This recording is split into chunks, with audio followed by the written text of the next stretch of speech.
don't want to see you back here until you're ready to wake up and start doing things properly! Right now, you're a disgrace to my kitchen and to the Hotel de Boer name! It was an accident. I'm sorry, did you hear me asking for excuses? No, I'll do better, I promise. Why is she so aggressive? She won't even listen to what the poor girl has to say. Oh, hey, cut her some slack. You gotta at least hear her out.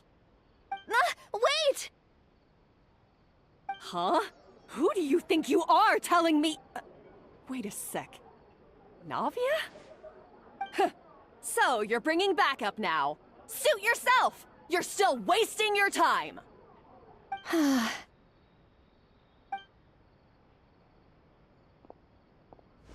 Savannah, is this how you always treat your staff?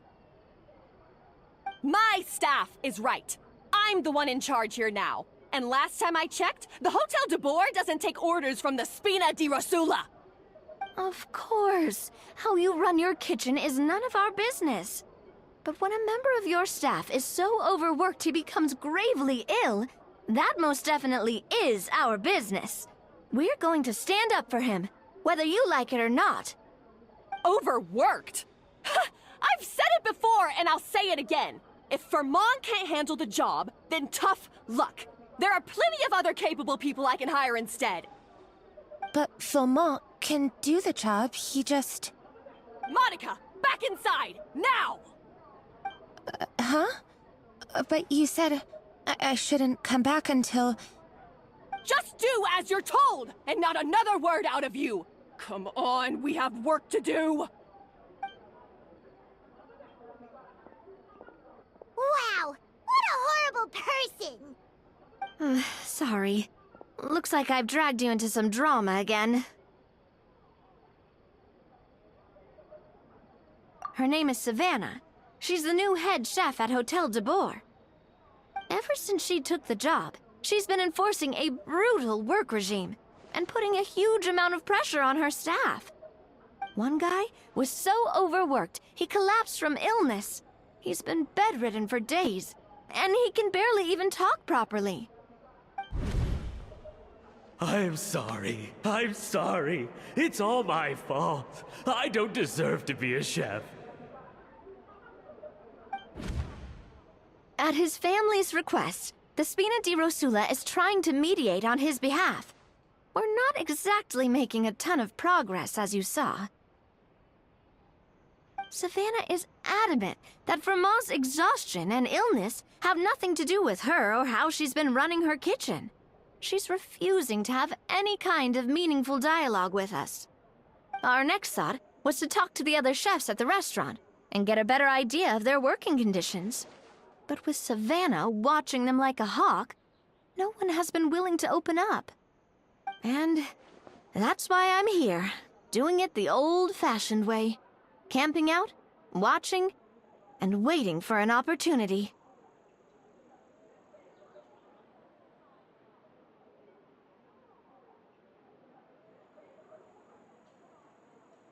Oh, shoot!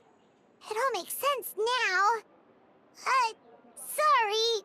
Paimon should have thunk before she spoke. Did Paimon ruin everything? Oh, no, not at all, Paimon. Honestly, the way she was laying into Monica, someone had to step in. I'm sure I would have piped up if you hadn't. And besides, I don't really think I'm built for espionage.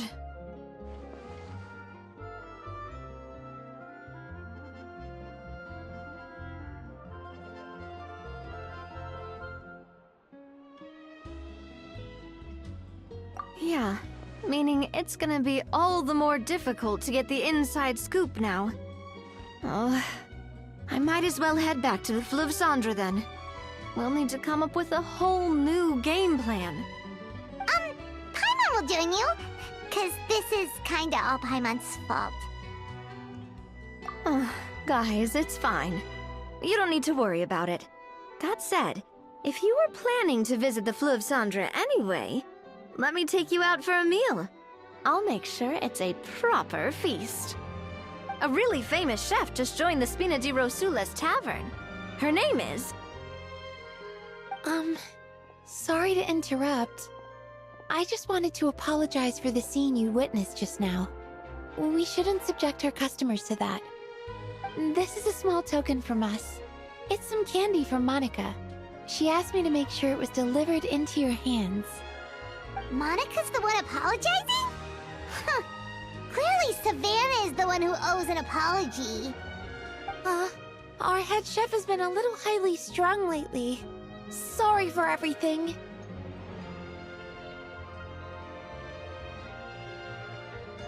All right. Since there's candy, Paimon will drop it. Not the candy. Thank you for understanding. We'll make sure to pass your feedback on to Miss Savannah. A little highly strung, huh?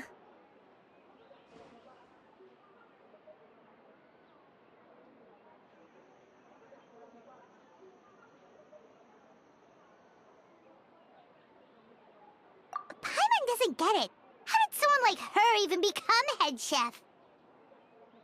Well, according to Fermat's family, she hasn't always been like this. But that's a story for another time. Let's try this candy. Oh, Paimon totally gets it. Come on, dig in! Huh? Hold on, there's something written on the wrapper. Find... Escoffier?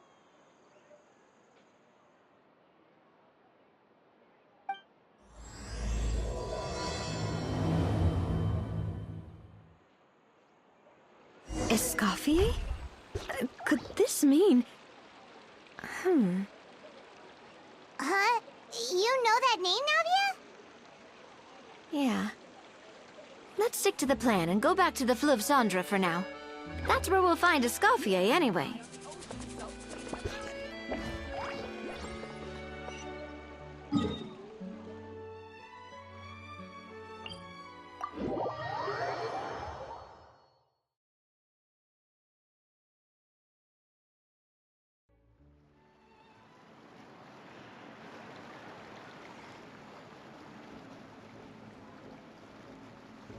So, who is this Escoffier, anyway? Well, for starters, she used to be the head chef at the Hotel de Bourg, before Savannah. She recreated the legendary Gâteau de Bourg and restored the restaurant back to its former glory. Safe to say, she's the most renowned head chef in the Hotel de Bourg's history, after the culinary genius Modeste himself. Gâteau de Bourg? That's the super exclusive cake that they only sell a few slices a day, right? Wow. Why the heck would she let Savannah take her place? Well, apparently, the Hotel de Bourg was reported for a safety incident. Someone claims that the kitchen was adding an illegal substance to their menu. But none of the chefs had any idea how it could have gotten into the food. In the end, Escoffier decided that as head chef, she should take responsibility. And she was sent to the Fortress of Meripede. The Fortress of Meripede?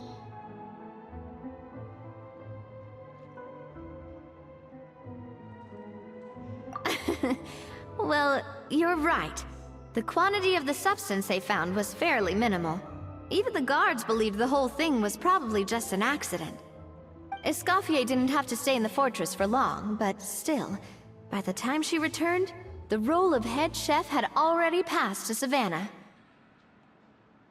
So that's what happened. Paimon still thinks it's really unfair.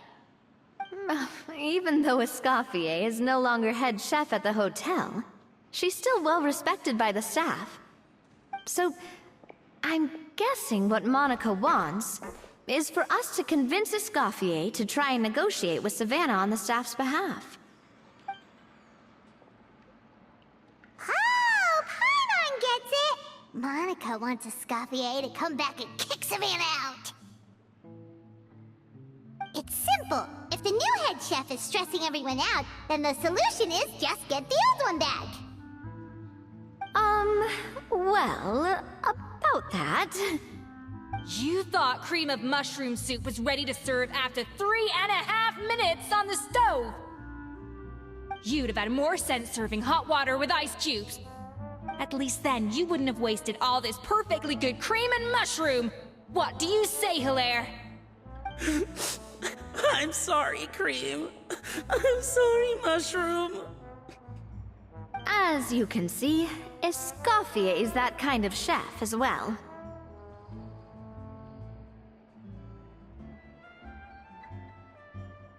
You have to leave it on the heat for long enough to allow those flavors the chance to come out. Don't be fooled by the aroma when the water first starts to boil. Got it?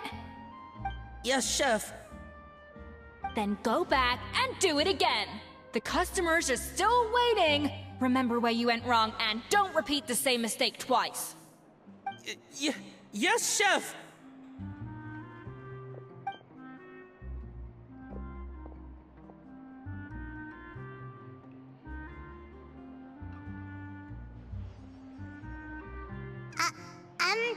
Excuse us, Waiting to be served? Sorry, we're pretty busy. I'm afraid you have to join the line. Oh, no, we're not here to eat. So you're not paying customers? Then I'm afraid the wait will be even longer. It's hard to talk to Escoffier when she's in the zone. Let's take a seat. We can catch up while we wait.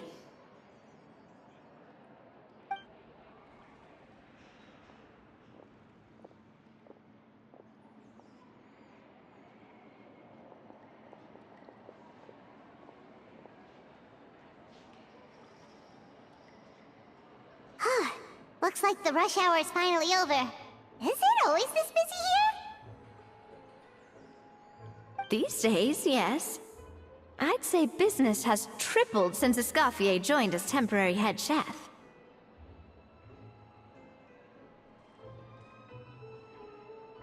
Well, in her words, the Hotel de Boer doesn't need her anymore. It doesn't look like she's got any plans to go back. I guess I'll be heading off then. Wait, take these home with you. We can't serve them now, and there's no sense in letting them go to waste. Oh, thank you, Chef. For what? Like I said, I just don't want them going to waste. Oh, and tell Fiamma to get well soon, so you're not running yourself ragged every single shift.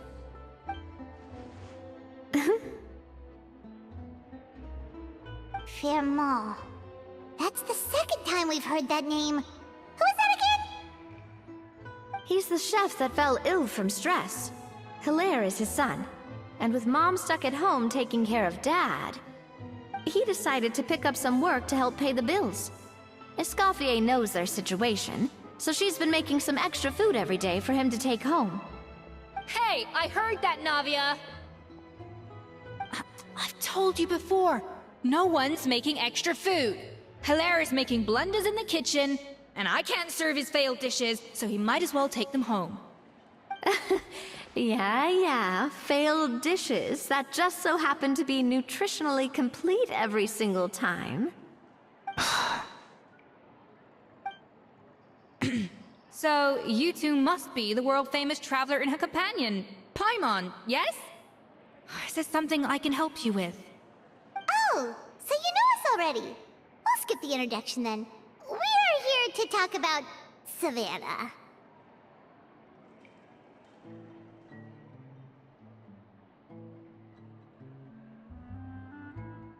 Oh, I certainly am. The Spina's headquarters are right next to the tavern.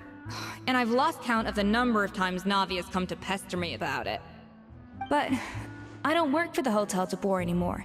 And being ex-head chef doesn't give me the right to interfere with that business.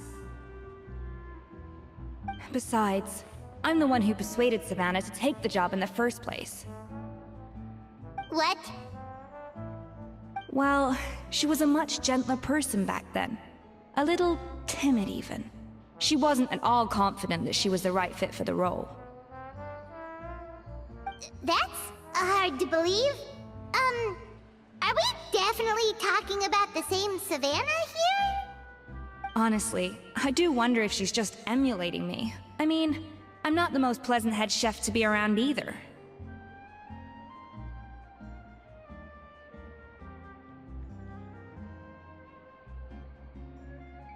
Anyway, suffice to say that given the history between us, it'll be tricky for me to tell her she's doing her job wrong without coming across like a huge hypocrite.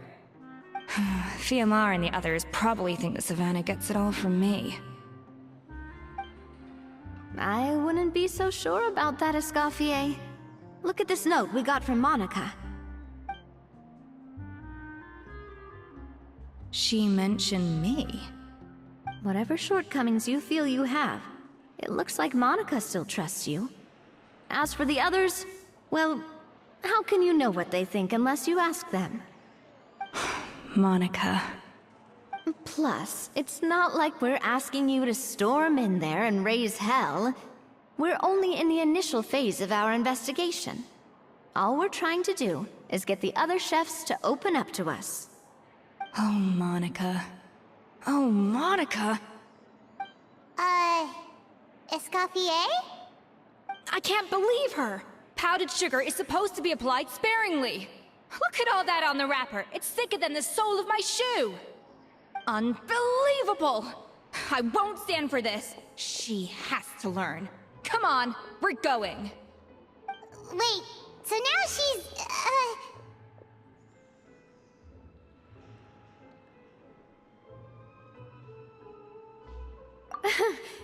Let's go catch up to her.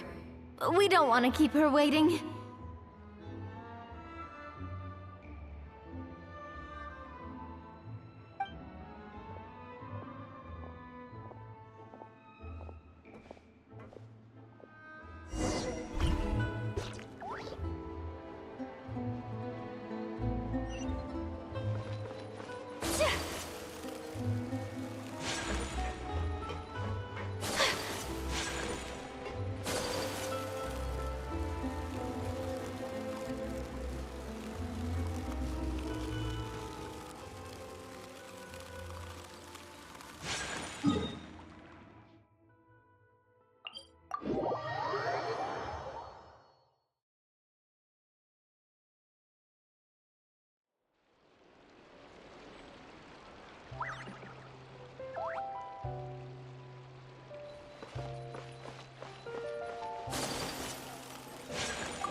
Wait, she looks like...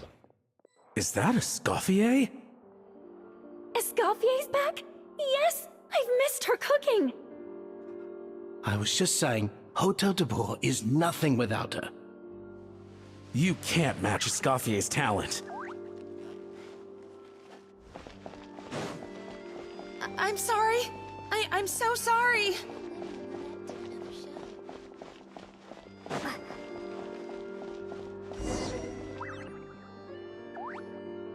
I'm sorry, I'm so sorry. I messed up your order. Oh, I wouldn't go that far. Maybe the taste is a little off, but if you hadn't brought it up, I don't think I would have noticed. But, please, you have to forgive me or Chef is gonna... Okay, I know. I'll kneel before you. What the heck? Get up, Monica! Can't you see that you're just making your customer feel more awkward? Escoffier? If you want forgiveness, then do what any self-respecting chef would do. Make the dish again. And this time, get it right. You cannot go begging your customers to feel sorry for you. Savannah said that I'm not allowed back in the kitchen until I've corrected my mistake. But if I can't go back into the kitchen, I can't do the dish over. That's some backwards logic. How can you fix your mistake without being allowed to cook? If this is what Fermat had to put up with, then no wonder he had a breakdown. We apologize for interrupting your meal, sir. It's fine. With my layman's palate, it's not like I can tell the difference anyway. I was actually quite enjoying my meal until she appeared out of nowhere and started apologizing. Gave me a bit of a fright, to be honest. Oh, well, it's because Chef Savannah tasted a bit of the leftover soup from my pot and then threw me out of the kitchen. Gosh, that's pretty strict. Has she always been that way? I don't recall things being like this when Escoffier was head chef here. I gotta say, you're all looking a little worse for wear these days. I mean, Escoffier was strict too, but I think the difference is that her criticism was more constructive, so you knew what you did wrong and how to improve, and we all knew that it came from a good place.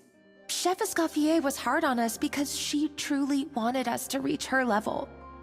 But these days, whenever we make a mistake, we just get told to wake up, get your head in the game, or just do it again. And it's only gotten worse since word got out that Chef Escoffier had started working again in the Fleuve Cendre. Monica, you don't need to call me chef. I'm not the boss here anymore. Yeah, but through no fault of your own. What happened back then, that wasn't on you, and all of us know that. That banquet was a huge event, and so many staff were involved every step of the way. With so many moving parts, there's no way of knowing how that Lumiline ended up in the food we served. Lumiline? What's that? A new drug from the Fontaine Research Institute, produced from an extract of the Lumitwell. Apparently it sharpens the senses, so they used it to treat people with impaired responses to stimuli. Oh, yeah, I've heard about that. They found out you can use it as a flavor enhancer since it stimulates the taste buds. Makes things pretty addictive. They also found that overuse can have mood-altering effects, and even lead to nerve damage. So it quickly ended up on the guard's list of controlled substances. Unfortunately, however, some food products containing the additive had already made it to the market by the time the guards banned it from the restaurant industry. Everyone knows that in all likelihood, someone probably just purchased a batch of contaminated ingredients by mistake. But you took all the blame. We all know why. You just didn't want to see this turn into a place where tensions are constantly running high, because everyone's suspicious of each other all the time. And now look at you, a fry chef in the Fleuve Cendre. What are you trying to say? Sure, the Spina's Tavern is no Hotel de Boer, but come on. It's not that bad, is it? Oh, the Fleuve Cendre, you say? Great. That's where I'm dining from now on. Monica, I'm very happy with my current job. And there's no changing the past. We just have to let bygones be bygones. Besides, at the end of the day, I was the head chef, regardless of whose mistake it was. Ultimately, the responsibility lay with me. If only Savannah was half the boss you were. I'm sorry? Do you have a problem with my conduct as head chef? No, chef. So, you do remember who's boss? Escoffier? I thought you'd left this place for good. What are you doing back here? What happened to you, Savannah? Why are you acting like this? When I turned this place over to you, You made me the head chef and gave up your right to tell me how to do my job. You're not the boss here anymore, so stop acting like you own the place. Whoa. Sounds like someone has a chip on her shoulder.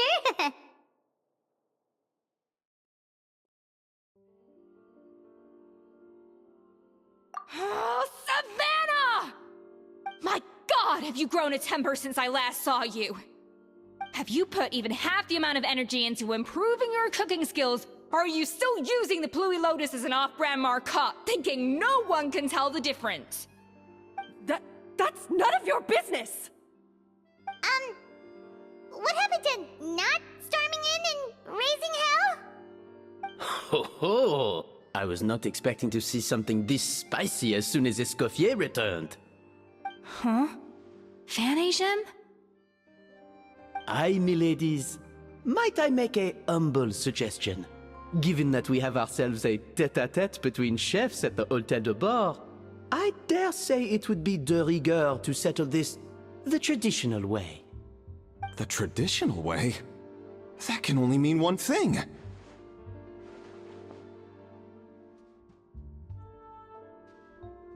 That's right! I'm talking, of course, about the tradition established by Modeste himself. The cooking contest! According to legend, the founders of Hôtel de Bord, Modeste and Savelli, used this method to resolve all of their disputes. Everything from petty arguments over next week's menu to disagreements over the strategic direction of the restaurant. The cooking contest would decide who had the final say. Huh. It sounds like they had a lot of free time on their hands. Ah, well, it might sound that way to us. But in fact, the cooking contest played an enormous role in motivating chefs to hone their skills, reaching new heights of excellence in the culinary arts. And indeed, the reintroduction of this institution in recent years has surely been instrumental in transforming the Hôtel de Bord into the top-ranking restaurant in Fontaine. Reintroduction? Someone brought it back? Who? What say you, Escoffier? Surely you of all people won't back down from this challenge. It was you who put the rule in place, after all.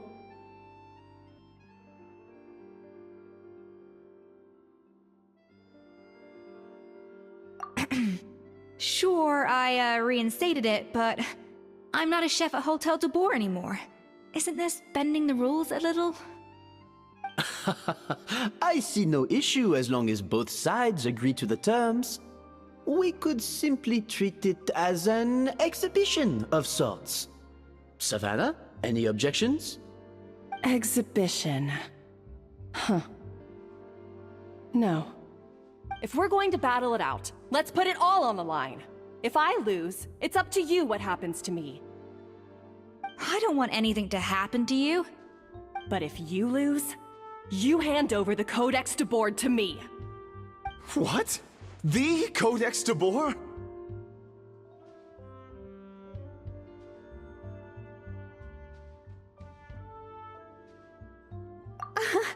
Only the legendary handbook written by the original head chef Modeste.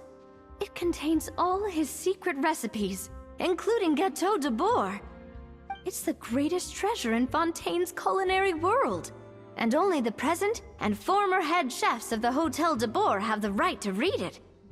Present and former? Wait, but that already includes Savannah, though. What do you want that old thing for?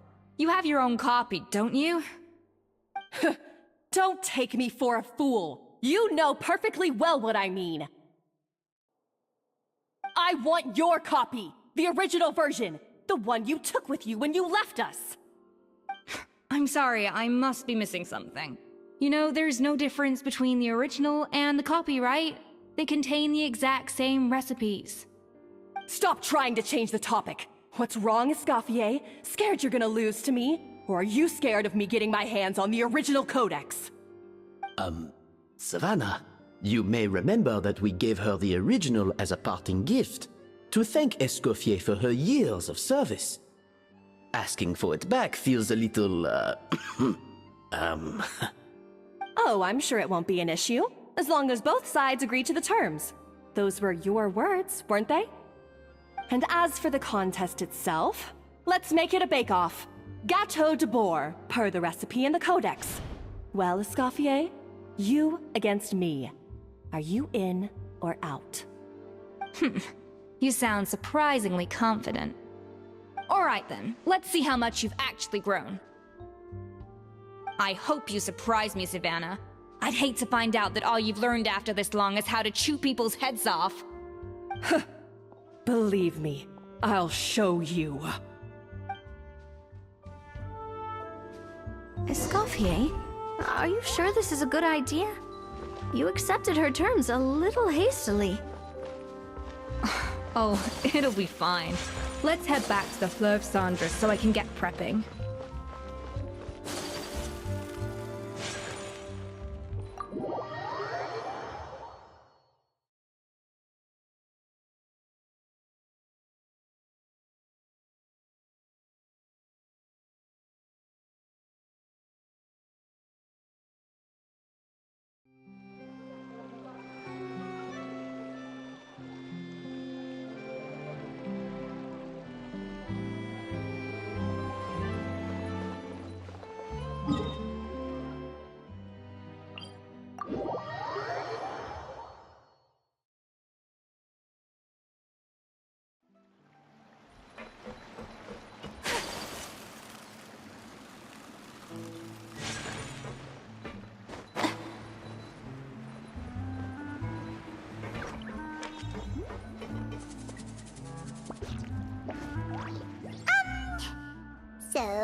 out of nowhere. Was it really sensible to just go along with it? Well, I got a sense that she's holding something back. But we chefs always express ourselves in our cooking. So if she won't talk, this might be the best way to find out what's really going on with her.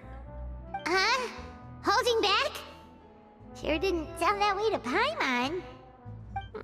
Escoffier only picked up on it because she's the same way. Always closed off, never letting you know what she really thinks. That's patently false, at least where your macarons are concerned. I've been nothing but truthful with you about the disgraceful amount of sugar you use. Okay, that's one case where you can keep your thoughts to yourself.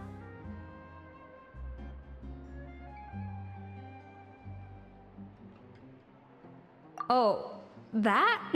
Well, it's not so much a recipe book as a diary of Modeste's adventures. Back in the day, he and his good friend Savelli explored far and wide, partly adventuring, partly looking for new ingredients and developing new recipes. Their creations had an enormous influence on the course of Fontaine cuisine, turning it into a much more vibrant and diverse scene.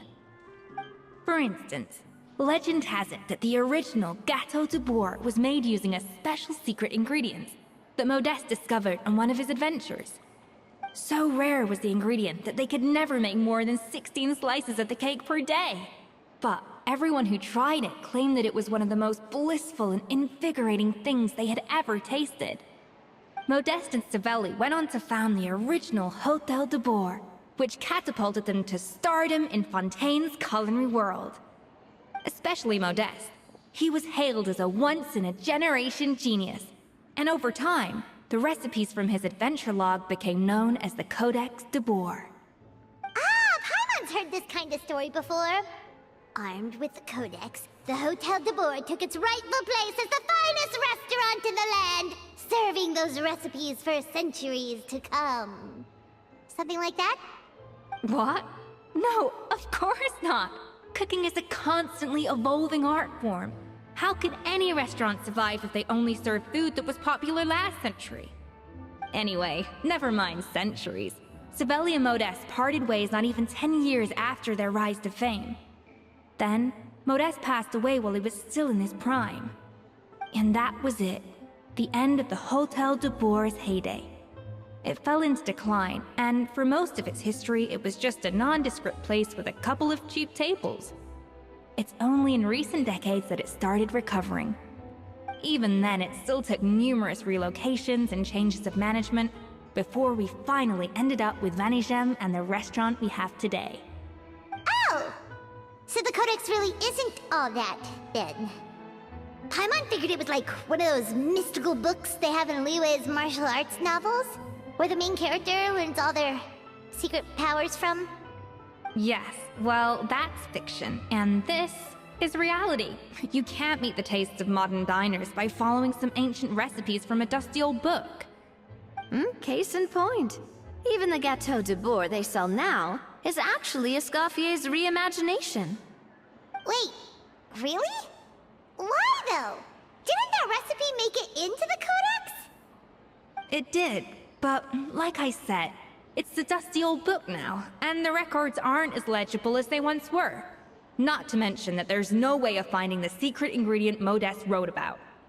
So, reimagination is right. I consulted some historical records and took what I could from the Codex. But ultimately, the Gâteau de Bourg of today is my own recipe.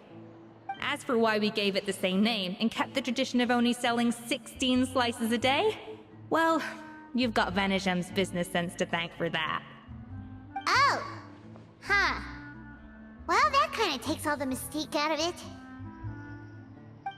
Hey now, it might not be the original Gâteau de Bourg, but it's still the most delicious cake in Fontaine today. And who knows, maybe Escoffier's version is more suited to your palate. Just think, if the original truly was the perfect cake you're imagining it to be, there's no way the recipe would have been lost to history, right? Not to mention that the Hôtel de Bourg never would have fallen into a slump. Anyway, before I left my role as head chef, I made a copy of all the recipes from the codex, including my own improved versions, and turned them over to Savannah. So why is she so interested in the original copy? Could it be a symbolic thing? Like, whoever holds the original Codex d'Or is the true head chef? Well, it was clearly precious enough to give to Escoffier as a parting gift. Meanwhile, Savannah only got a copy. Maybe from her point of view, it's like management doesn't truly see her as being worthy of the role. You think so? The only thing is, it was her suggestion to gift me the original in the first place. Well, a joint decision by her and Venegem. But still. What? Huh. Guess she's had a major change of heart since she became head chef.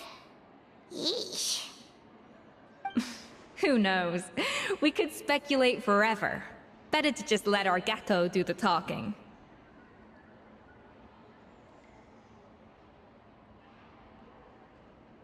It means vesting her in this bake-off, and then getting her to explain herself, even if I have to beat it out of her with a spatula.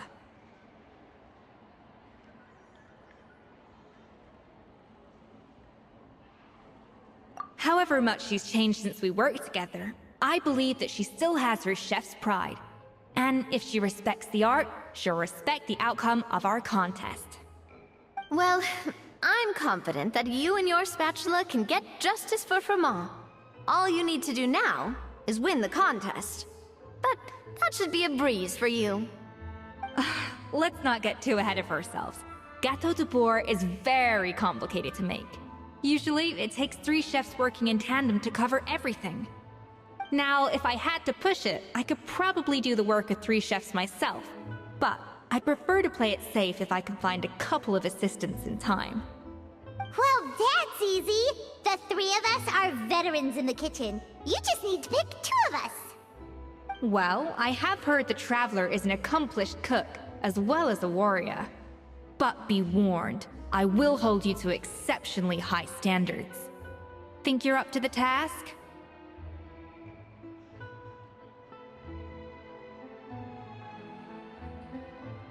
Oh, count me in too.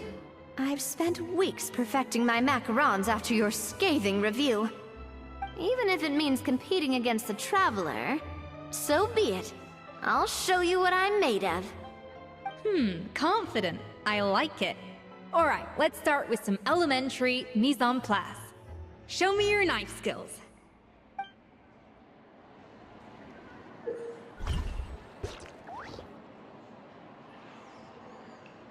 I've always called it chopping stuff up, not mise en place. But it's basically the same thing, right? Oh. Looks like you found that easier than I expected. Yeah, thankfully it was pretty straightforward in the end. You made it sound like we'd be carving statues out of fruits or something. Well, brace yourself, because the next step is anything but straightforward. I'll be using this cold press to extract flavor compounds from the ingredients.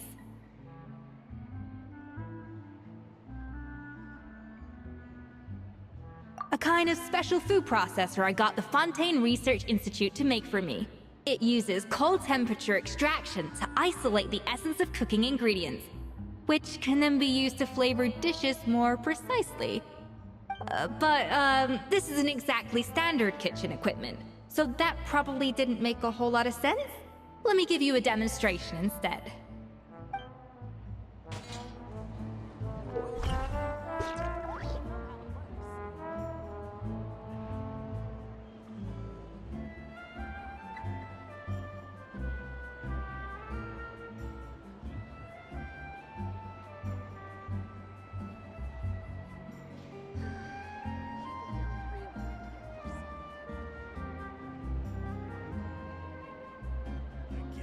Finally on the right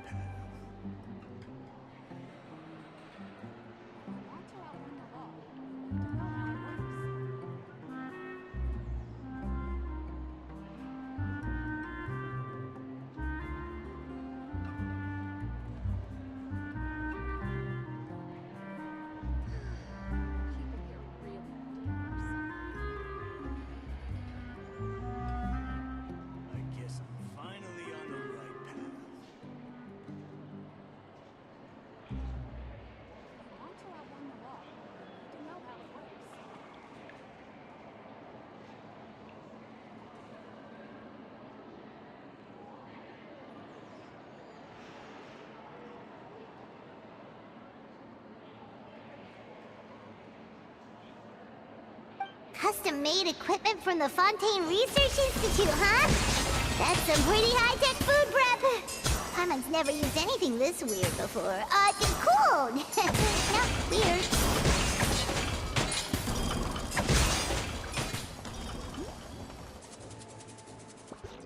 And done. These are the flavor compounds extracted from our ingredients. I processed all the fruit you chopped up earlier. Wow! Even the smell is so much more concentrated. What next? Do we add all this stuff in? Absolutely not! Throwing everything in at once will ruin the balance of flavors. We have to go slowly and carefully to calibrate the exact flavor we want. I'll demonstrate again. Now, watch closely.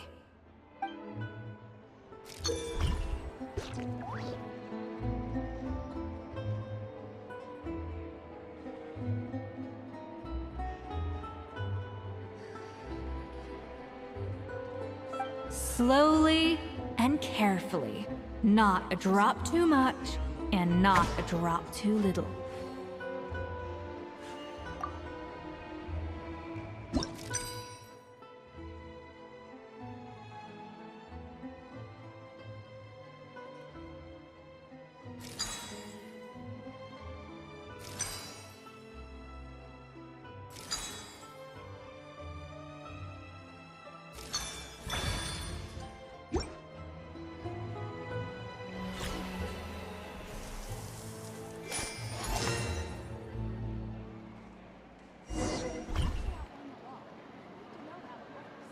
And voila! Now it's your turn.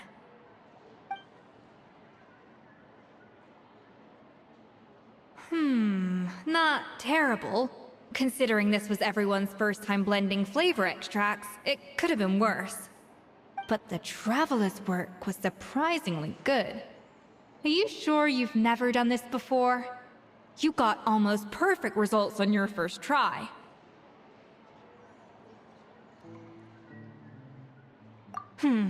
That goes without saying. Still, credit where credit's due. You did well. Alright, now for the part I've been looking forward to. I want each of you to cook something from the Hotel du Bois' current menu. I'll judge your submissions and give you a final score. That's right. The true test of your cooking skills is the finished product. It'll be good practice for the contest itself. Now get to it. Chop chop!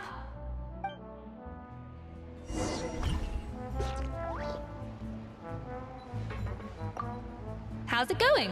Have you picked a dish yet? Choose wisely. I expect you to present the most delicious thing on the menu.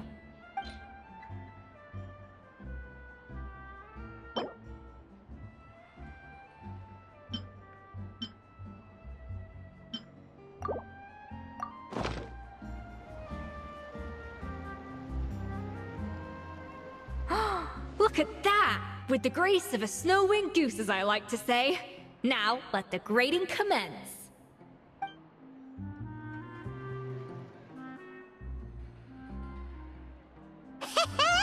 Pretty good, right? Not to brag or anything, but Paimon's a bit of a connoisseur when it comes to la food. 6 points. What? Oh, well, fair enough. Paimon doesn't cook all that often, so as long as it's a pass. That's 6 out of 100. What?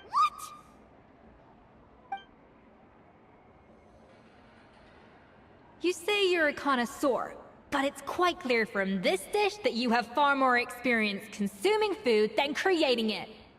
By that logic, I suppose you think listening to Lady Farina on repeat every day would make you an opera singer. Aww. Me next, me next! I'll have you know that this batch of macarons has 2 whole tablespoons less sugar than my previous ones. So you went from 12 tablespoons to 10? Well, it's nice to know you actually measured it out. Because it tastes like you just threw in whatever was left in the jar. 6 points. Aww.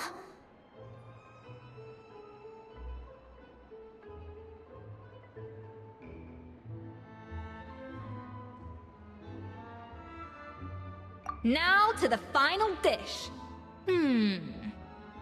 So, what do you think? This is our last hope. 8 points. Darn, that's barely higher than what we got. Not exactly. The color is spot on. Beautiful aroma. Excellent presentation. I have to give this one 8 points out of 10.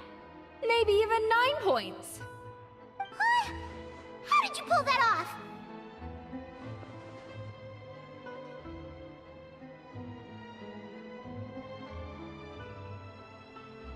Don't get me wrong. There's room for improvement. But still, this is clearly the work of an accomplished chef. I can tell that you've put many hours of work into honing your skills in the kitchen. I can really taste the grace of the snow-winged goose in this dish. The traveler's journey, with all its trials, tribulations, and setbacks. Not to mention the frustrations of having a picky eater for a partner. Hey, you made that last part up! No way did you taste that! Well, it looks like I lost fair and square. I guess you'll be taking the Traveler as one of your assistants then? But if it takes 3 chefs, that still leaves 1 slot remaining. Maybe Paimon and Navia should keep practicing and see how it goes? Chef Escoffier! Oh, it's Hilaire! What brings you here? I heard the news about the cooking contest. You're doing Gâteau de Bois, right? I was just wondering if you needed any help? And you think you're up to the task, do you? Oh, no, I know I'm not there yet. It's actually my dad who wanted to help.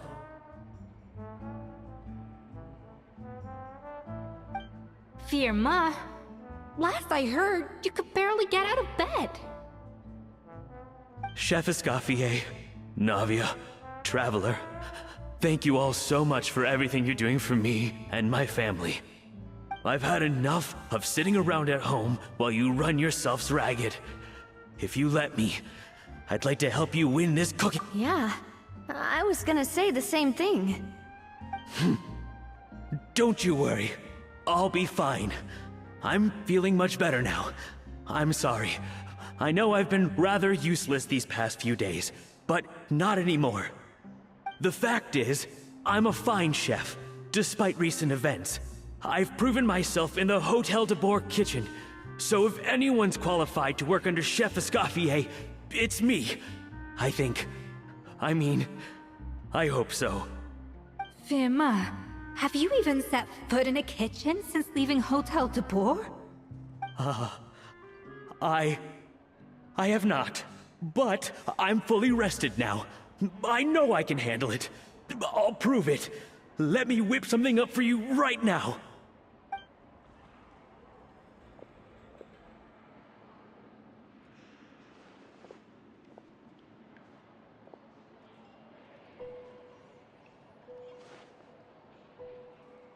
Huh? That's strange. Why are my hands shaking?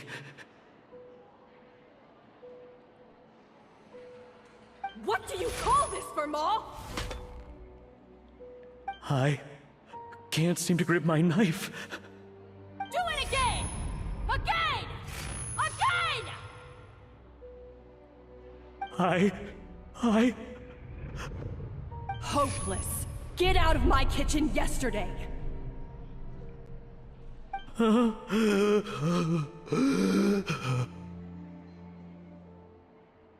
Dad, what's wrong?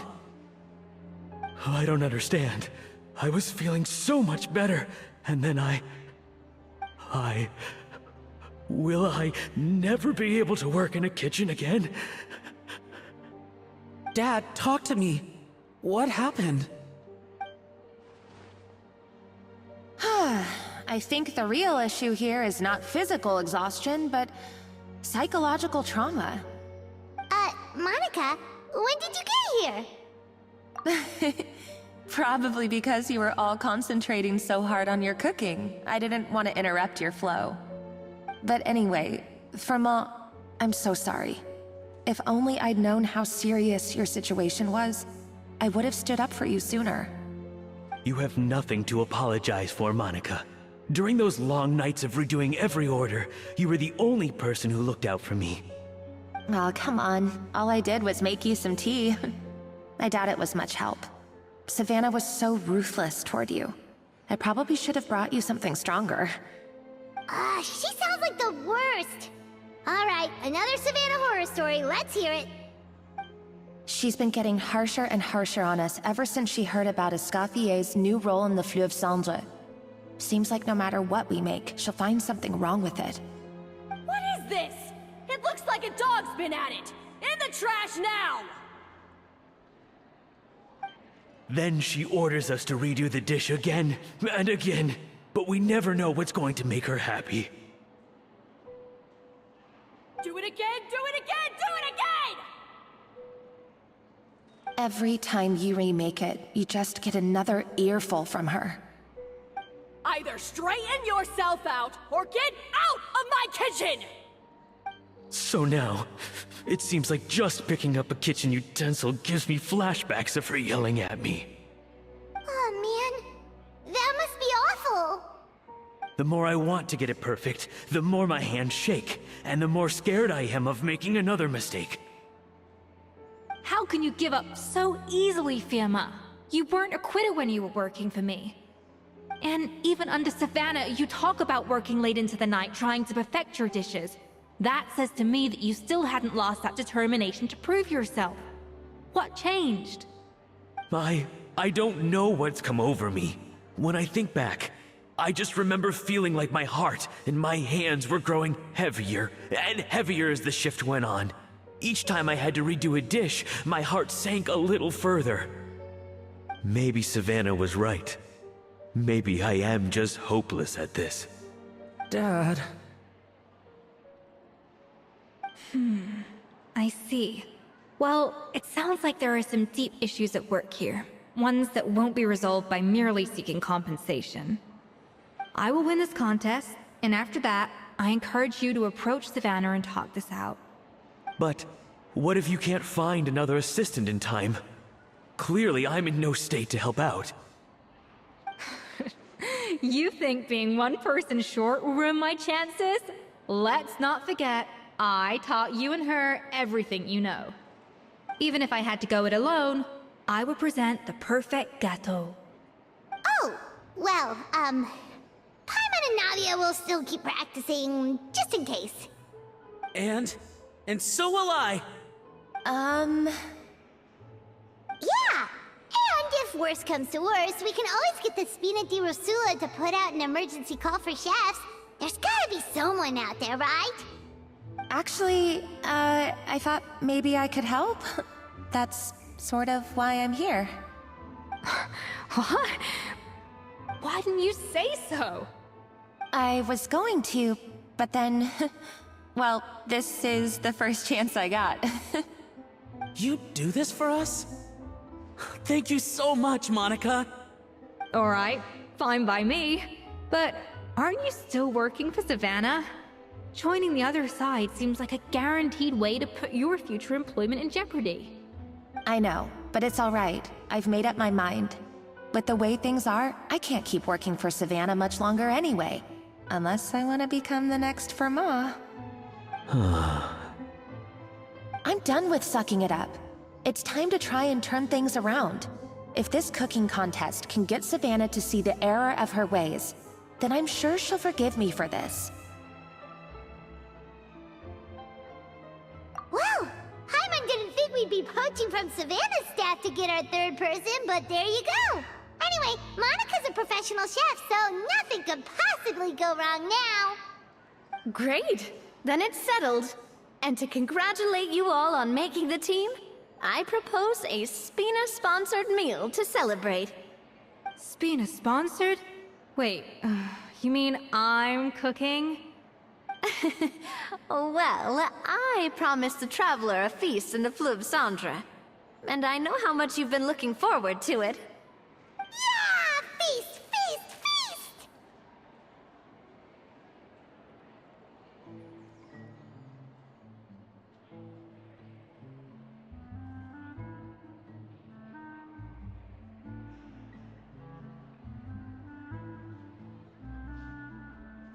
All right, if you insist, then prepare for some of the finest food of your lives.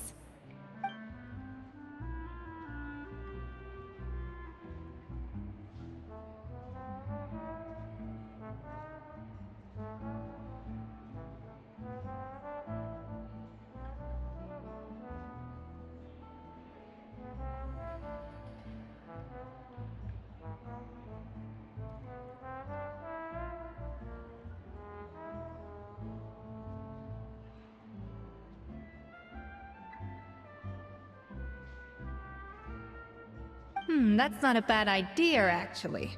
Wait, hold on. You need to finesse that further.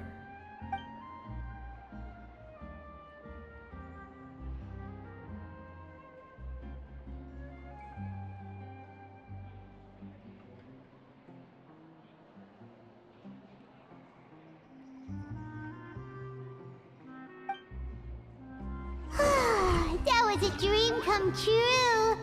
Paimon never knew Fontanian cuisine could be this good.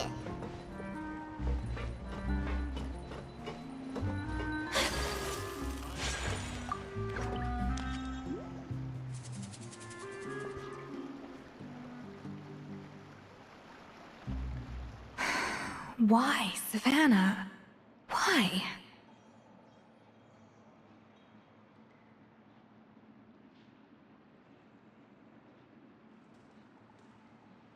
Oh, nothing. I was just flicking through the original Codex de Boer. I wanted to see if there was anything I'm missing.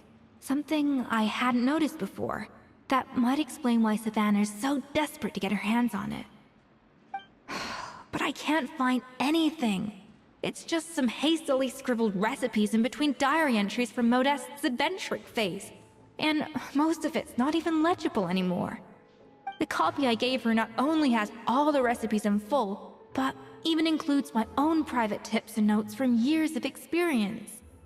Surely that's infinitely more useful than this old thing.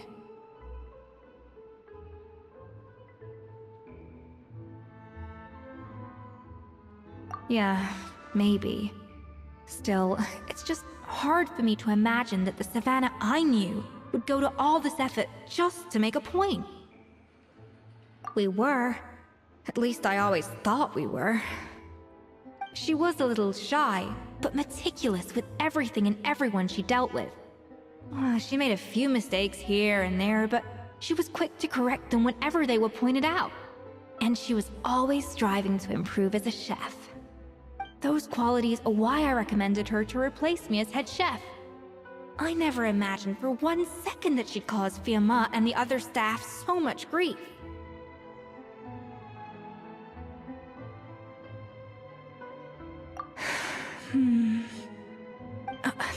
Well, I mean to an extent, of course. I pushed hard for her to get the role. And the idea that she turned out like this because of me is difficult to come to terms with. I wonder if this is how Modeste felt back when he was writing the Codex.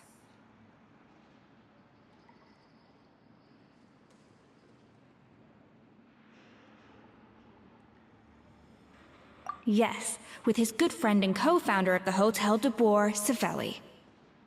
The story goes that after Modeste unveiled his Gâteau de Boer and was hailed as a culinary genius, he was admired and adored by all. But his newfound fame slowly drove him and Savelli apart. Unlike Modeste, whose every new creation was an instant hit, Savelli seemed to face setbacks every turn. Doors that would swing wide open for Modeste would shut in Savelli's face. And with Modeste being whisked off to all manner of functions by his celebrity friends, he had less and less time to discuss the culinary arts with Savelli. People started gossiping about Savelli, and their relationship between the two gradually soured.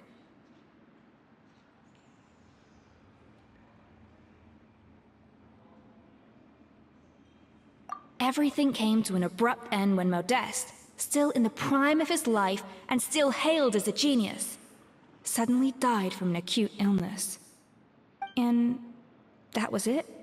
They neither had a decisive split, nor got the chance to properly reconcile. Their story just came to an end. One rumor had it that Savelli actually killed Modeste out of jealousy, even as the latter was hoping to make amends.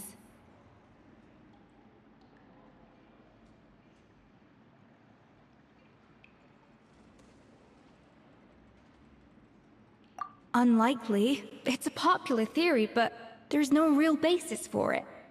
At least there are no records of Savelli ever being convicted of a crime. Still, beyond a point, there's no way of knowing what truly happened in the past. All we can do is try to make sure the present doesn't quite go as badly. And that's why I have to win this contest tomorrow. Then get the truth about everything that's been going on, even if it means cracking her open like a nut.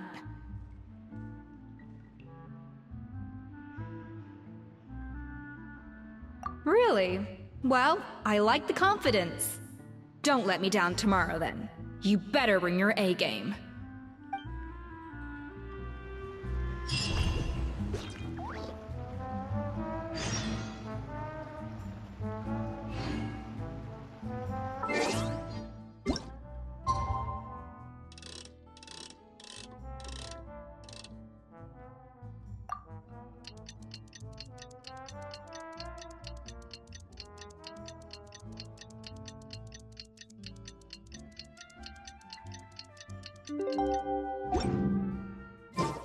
It's Cooking Contest Day! To the Hotel de Boer! Toot sweet!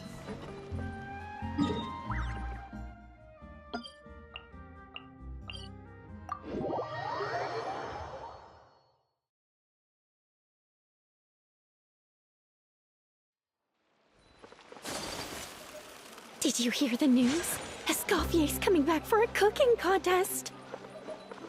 Wait, seriously? Escoffier in a cooking contest? Now that I've got to see!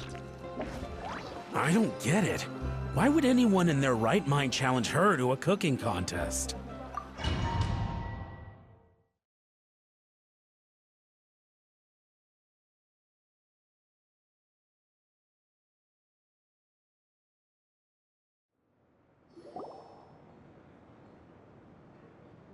Mesdames et messieurs, welcome one and all to the Hotel de Boer and to this most exciting of cooking contests!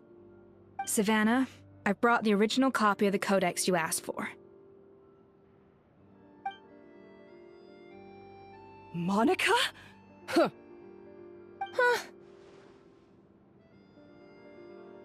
In the interests of fairness, this contest will be conducted in a double-blind format. Once the dishes are complete, they will be sent to the back of the kitchen where they'll each receive a label. The labels will be placed out of sight underneath the plates, only to be revealed after the judges have sampled them and reached a final verdict. This is to ensure that no one will know which dish is made by which contestant. As one of the judges, I promise to be fair and impartial. When my meal got interrupted yesterday, I never thought this is how they'd make it up to me. Getting a seat on the judging panel is a pretty sweet deal. Both contestants have taken their positions. Then, without further ado, let the Hotel de Boer cooking contest commence!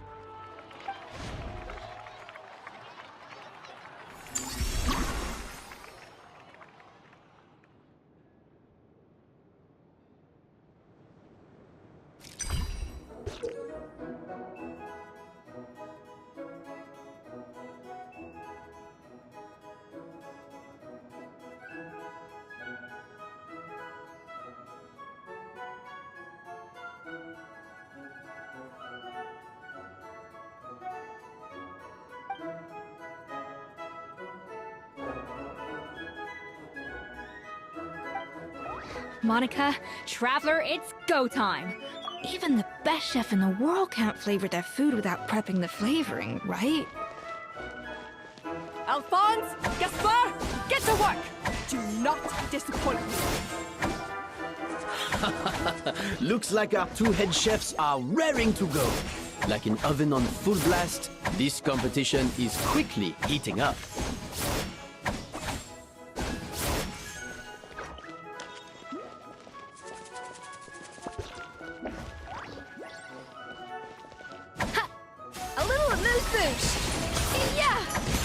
won't be enough flavoring.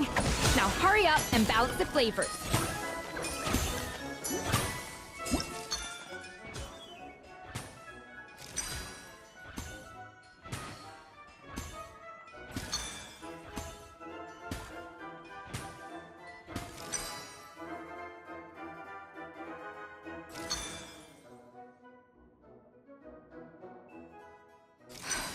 Stay calm, Escoffier. There has to be a way to balance the flavors.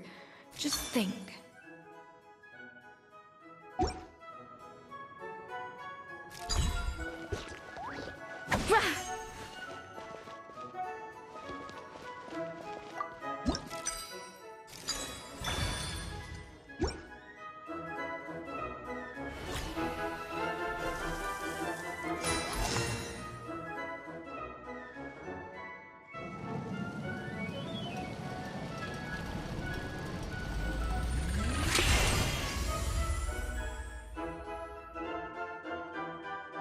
Come on, Escoffier! Come on, traveler!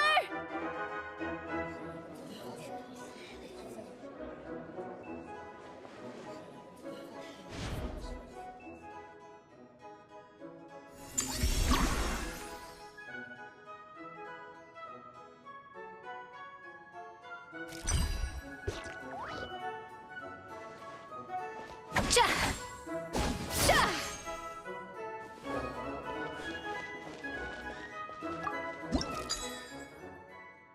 The balance of flavors is about right. But the quantity is too low.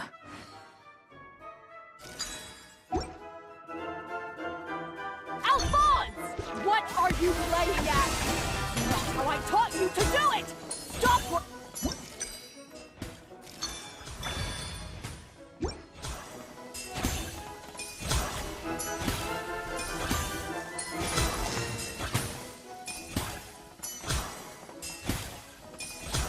So, what do you think?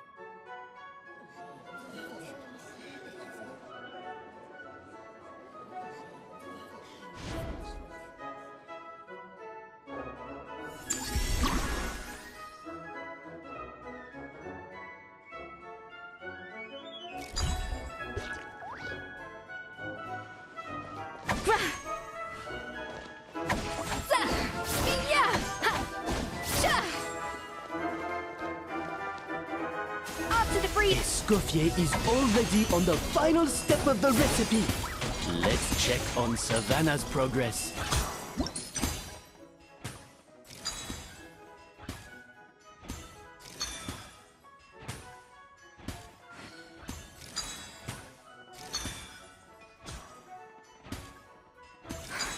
What are you doing, Escoffier? Your team's waiting on you. I think this flavor profile is still a little bit off. Enough! Oh, useless. Both of you, make like an egg and beat it! I'll do it myself.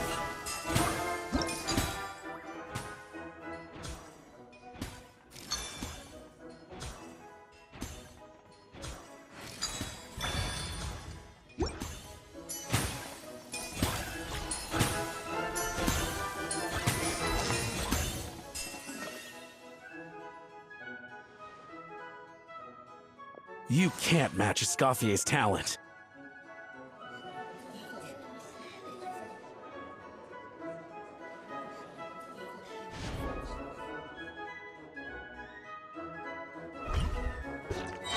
I present to you Gâteau de Bourg.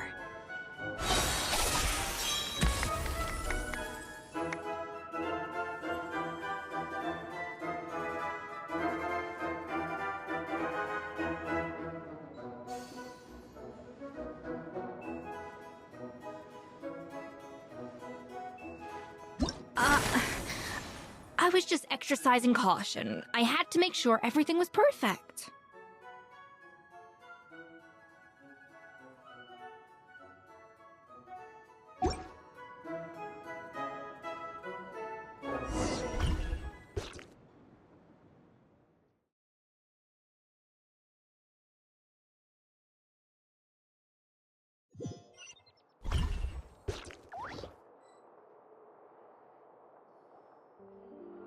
Time's up!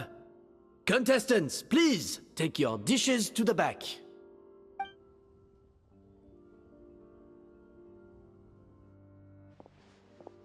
Huh.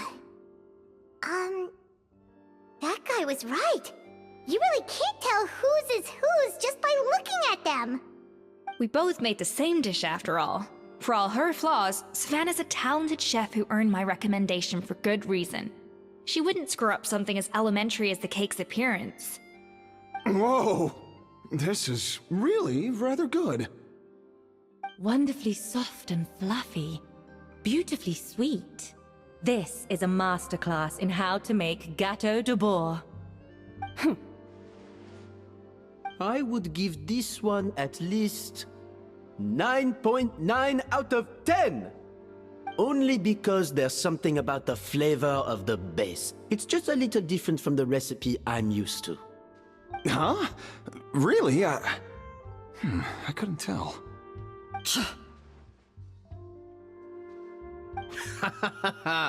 All right, on to gâteau number 2.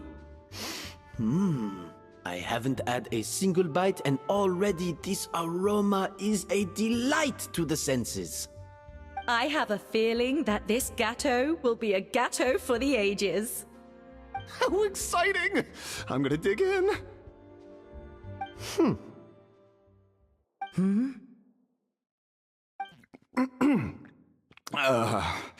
I think maybe someone got a little carried away when they were adding the sugar. Not just the sugar, it's the flavors too. This is all over the place. Who made this? It appears the decision is unanimous. This gâteau is far below the standard we would expect. And Paimon thought this might actually be close. Turns out she can't bake to save her life. Something's not right here. Savannah may not be perfect, but no way is she this sloppy. I can now declare that the creator of the first gâteau has won this cooking contest. Now, all that remains is to turn the plate over and reveal the chef's name underneath. What? It's Savannah? No! That's impossible! Hey, Savannah! You cheated, didn't you? You cheater! What did you do? Oh, you swapped the plates, didn't you? Well, someone's a sore loser. These cakes went from the oven to the judge's table without me ever laying a finger on them. And everyone here can attest to that. It was Vanejem's staff who labeled them in the kitchen. If you're looking to accuse someone, why don't you start with them? Isn't it more likely that Escoffier's lost her edge? Oh, or maybe her assistants let the team down. You take that back! Judges, we demand a rematch.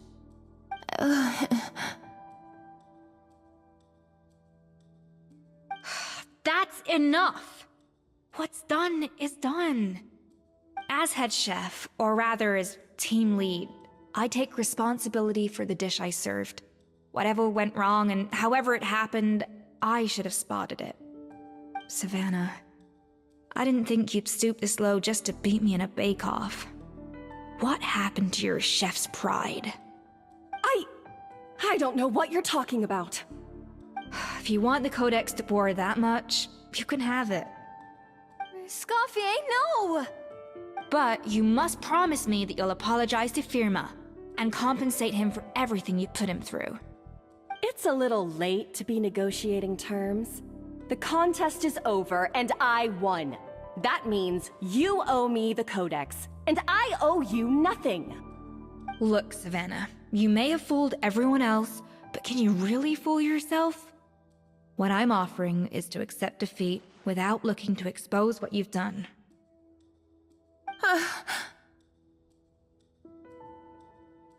But only on the condition that you promise to stop putting so much pressure on your staff. Fine. I'll treat this as your final handover of duties from one head chef to the next. So, will that be all, ex-head chef?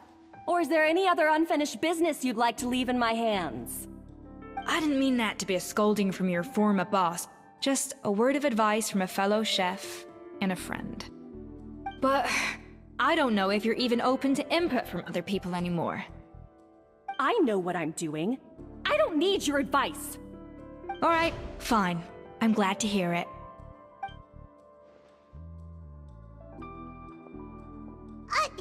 Escoffier? The Codex de Boer! Finally.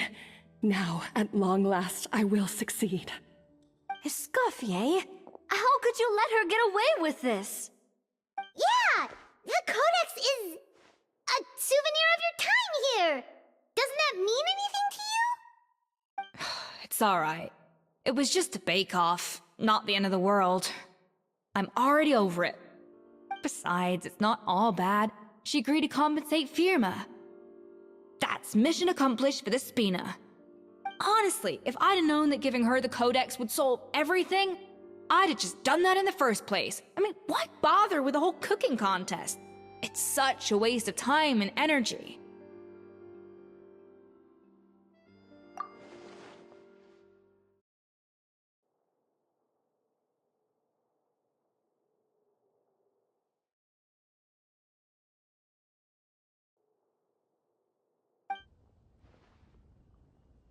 No. No! This doesn't make any sense! Huh? That's it? No secrets, no nothing? I don't believe it! This can't be happening.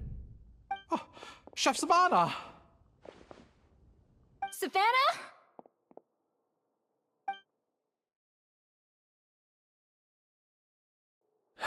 It's nothing life-threatening. Just a lot of pent-up stress and exhaustion. Oh, I knew it. Pent-up stress?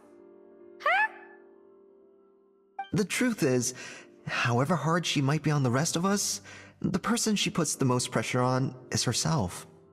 Yes, there are nights when she makes us redo things over and over into the wee hours. But for her, it's every night. She'll hide herself away in the kitchen, working on new techniques and recipes, and only realize how long she's been at it when we come to work the following morning. But why? Why would she do that? Our best guess is, she doesn't want to be seen as less of a chef than Escoffier. And there it is. Even so, that's no excuse for taking her anger out on the rest of you. Yeah, and it's definitely no excuse for cheating in the cooking contest. About that, we honestly have no idea how she did it. We were focused on our own work the whole time, like she asked. Leone and Argalia were the ones I tasked with labeling the cakes. I've already spoken to them both. They're at a loss to explain it too. Not to worry. Come on, join me downstairs. I'll interrogate the guilty gâteau myself.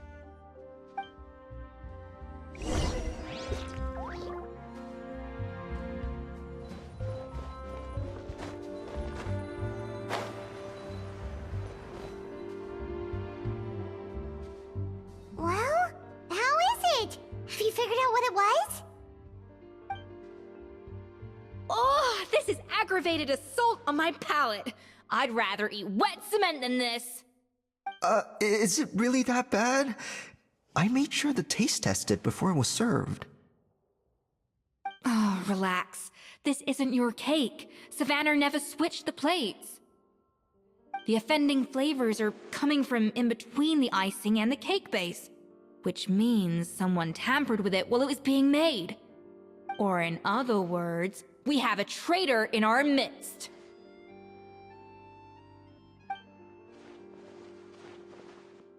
I'm sorry. I was forced into it. It was Chef Savannah. She said if I didn't cooperate, she would... Calm down, Monica. I've already accepted defeat. And if I wanted retribution, I would have brought this up when the results were announced. Whatever's going on with you, just spill the beans. There's no need to hide it. I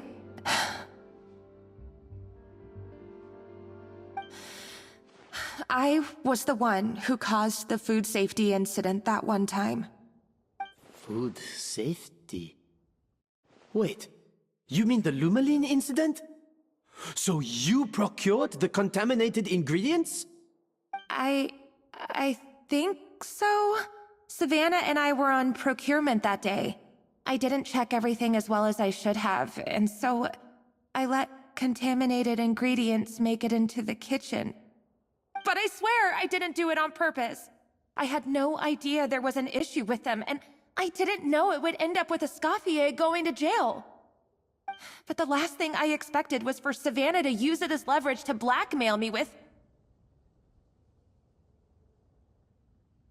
This is crazy! So Savannah pressured you into sabotaging Escoffier's cake by threatening to expose your secret if you didn't? I know, it's terrible. I'm so sorry. I was so scared. The thought of Chef Escoffier finding out that I put her in jail, it made me freeze up with fear. I thought Escoffier would hate my guts if she ever found out, and yet somehow that's ended up in me doing something even worse.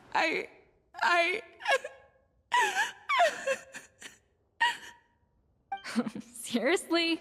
All this fuss over a little slip-up? Huh? Firstly, it's not like I got a life sentence. I did my stint at the fortress, and now I'm out. And secondly, I had my own reasons for leaving the Hotel de Boer. This wasn't the only factor. So, you don't need to feel ashamed or frightened or anything like that. Any more than you need to add butter when you're pan-searing foie gras. You mean... you forgive me? Oh, well, I'm not saying you don't have to take responsibility for your mistakes. You should tell Vanagem to mark down your performance for the past few months. Then do some digging and find out exactly where those contaminated ingredients came from. Sure, you've made mistakes, but now's the time to fix them. Understood? Understood.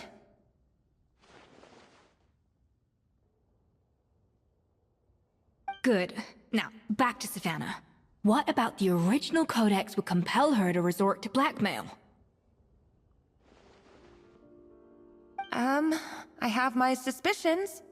Not that I've got any proof to back them up, though. Ugh. What happened to me? I've overheard some customers murmuring about how the Hotel de Boer hasn't been the same since Escoffier left. They think our menu doesn't taste like it used to, especially our signature items. Now that you mention it, I noticed it during the contest too. I couldn't put my finger on it, but the flavor seems subtly different from how it used to be.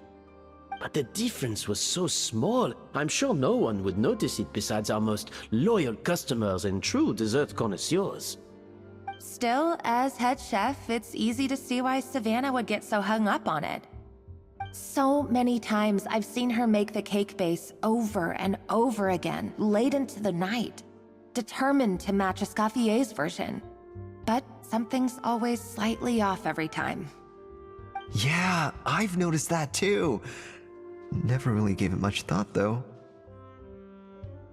Thinking back on it now, it's clear that Savannah's been in a downward spiral ever since Escoffier left. She wants to prove that she can fill Escoffier's shoes. That's gotta be the reason. But after countless setbacks, she's getting more and more unhinged. And at some point along the way, she switched from doubting herself to doubting Escoffier. Doubting Escoffier? For what?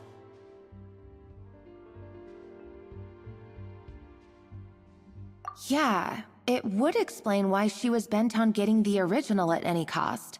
She must have thought Escoffier purposely omitted key details from her recipes when she copied them out. Also, she could retain her place as the #1 chef in Fontaine, the only one privy to all the secrets of the trade. Oh, for goodness sake. What a stupid idea.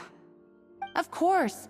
Then she finally got the codex only to discover that the secret recipes she's been pining for don't exist at all. Seeing how utterly wrong she was must have been a real shock to the system. It probably brought up everything at once. It overwhelmed her, and she passed out. There's still one thing that doesn't make sense, though. If Savannah had the real recipe all along, how come it tasted different? She might not be on the same level as Escoffier, but surely after like 50 attempts, she'd get it right one of those times. You'd think so, but geniuses like Escoffier are in a league of their own.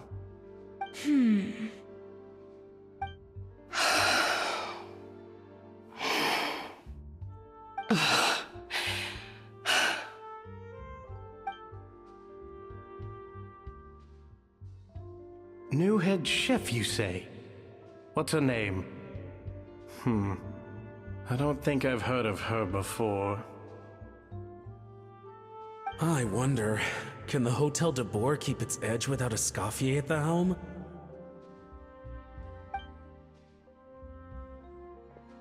This tastes different from last time. Is it undercooked or something? Ugh!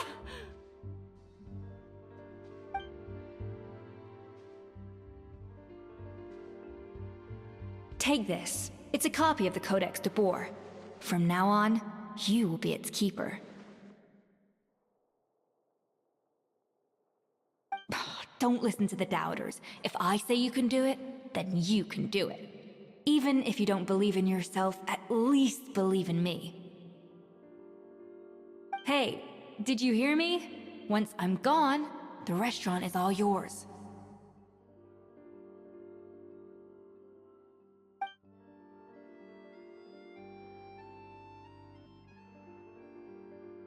All this time, I've been blaming other people, but maybe I'm the problem.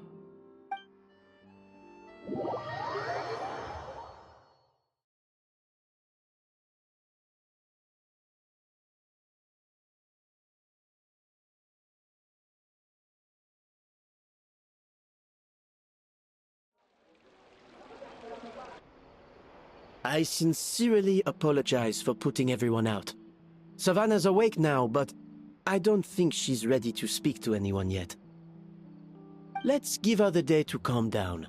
I'm sure you'll have the chance to talk everything out tomorrow.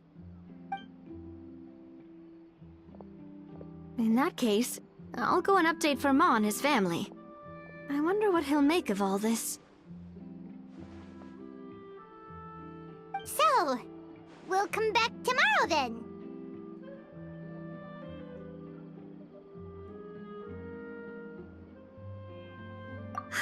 That was a long day. I think I've earned myself a sweet treat when I get back home. Oh, nice! Macarons? Or are you gonna switch it up this time?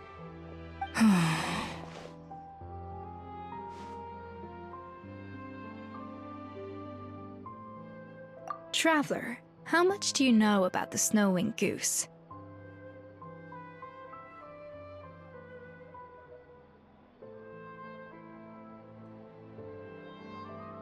Every year, they migrate long distances in search of a suitable home.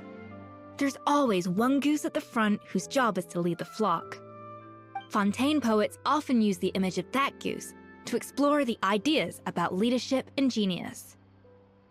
They usually imagine someone who's a cut above the rest, a model of perfection. But what those poets don't know is that during a migration, the lead goose is always changing. Once the lead goose shows signs of fatigue, it retreats to the back of the flock and allows another goose to take its place. So the truth is that leadership, with all the responsibilities and pressures that come with it, it's something that everyone takes turns at. But we humans completely miss that fact when we project our own ideas about social hierarchies onto them.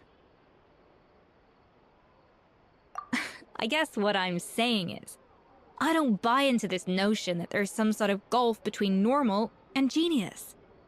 cooking is a science, not magic. Given the same ingredients, same recipe, and same environment, I see no reason why two different people shouldn't be able to create the exact same dish.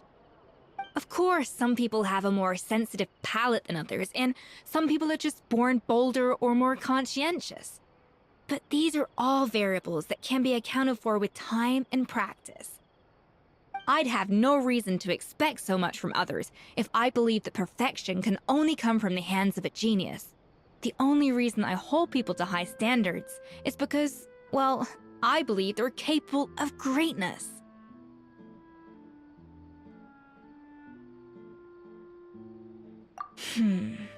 Okay, I've made up my mind.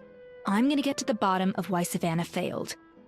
And come tomorrow, I'll give her the scolding of her life, pointing out all the mistakes she's made along the way. Then she'll finally see the error of her ways.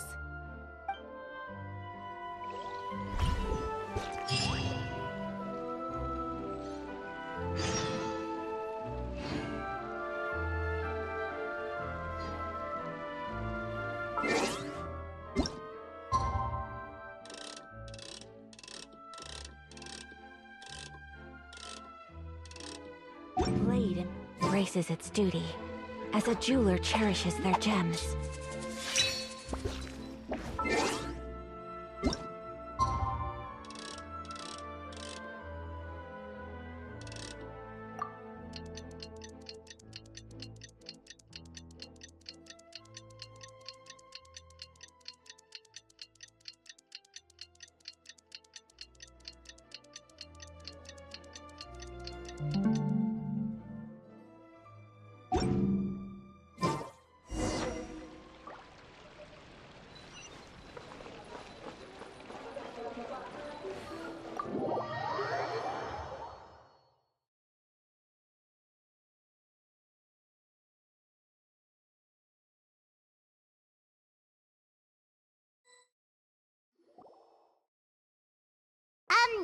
Why are we here so early? Our meeting with Vanigem isn't for a while.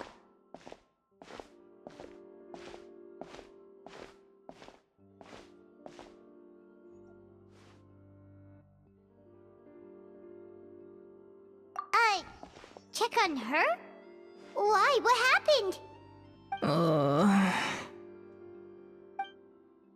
no. Escoffier, are you alright?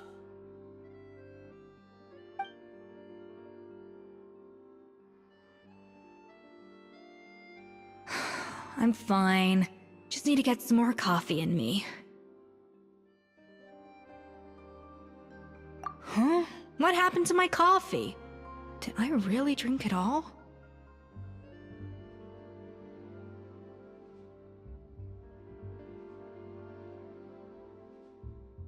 Alright. Thanks. I appreciate it. Well, there's cooking facilities here. Or we could just grab a cup of coffee from Cafe Lutece, but either way, hurry!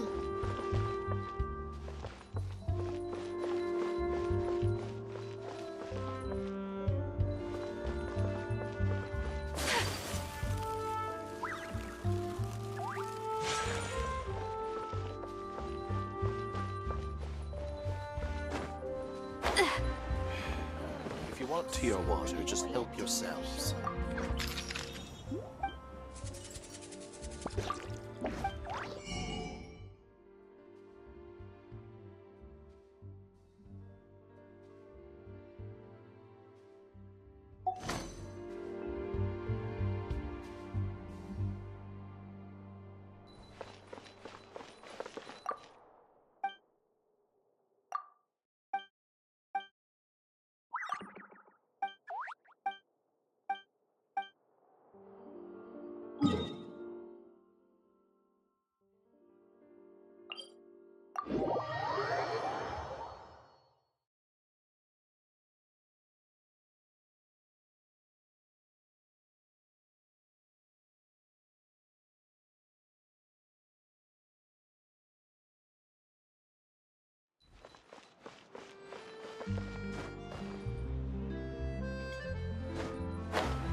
what can I get for you?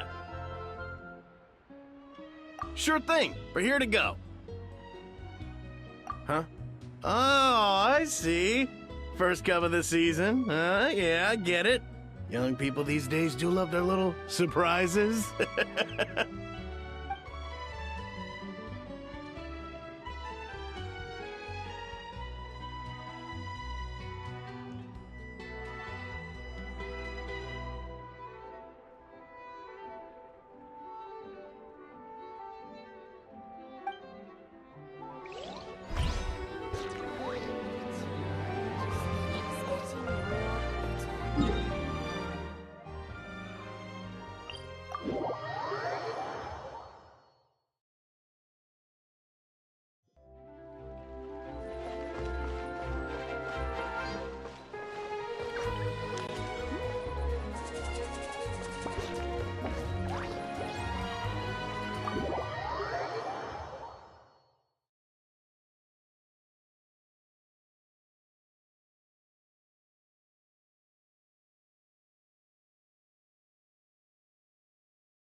Coffee. Need coffee.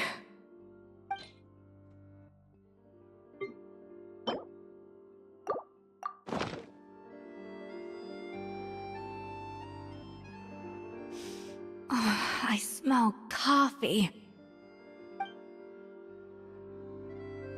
I feel much better now.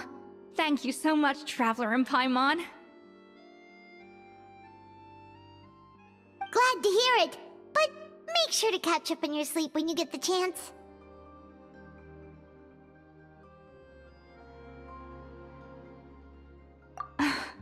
I think I figured out where the problem lies. Honestly, it's ridiculous. I don't know whether to laugh or cry. Wait, what investigation? What are you guys talking about? I'll save it for when everyone else gets here. It's so stupidly small, I can't believe it's caused so much drama.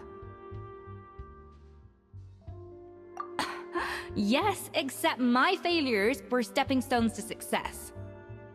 Escoffier! Have you seen Savannah? Huh? No, not since yesterday. Why? What's wrong? After seeing her home yesterday, we were all a little concerned about how she was doing. So, I dropped by her place early this morning to check on her. Only to find an empty house with the doors wide open. I left Alphonse and the others to keep watch at her home, while I checked the Hôtel de Bord. I'm worried something bad might have happened. If she's not here, then where could she be? Boss, Escoffier, bad news. Alphonse? You're supposed to be keeping watch at Savannah's house. We were, but then, just after you left, we found this stuff in her house. Oh, looks like a map with a bunch of random places circled. What does it mean? Wait a second. This feels familiar. I'm sure these places are all connected somehow. Of course, from the Codex. They're all places that Modeste explored on his adventures. Yeah, but I don't understand. The adventure logs in the Codex are too fragmented to be of any use. How come this map shows all the missing details? The Codex de Bord? Then, this place marked in red out at sea. Could that be the fabled birthplace of Gâteau de Bord? Seriously? So now she set her sights on finding the original recipe and beating Escoffier that way? Geez, Savannah.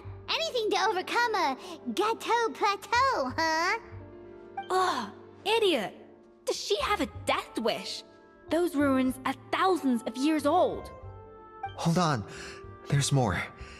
Besides the map, we also found these letters.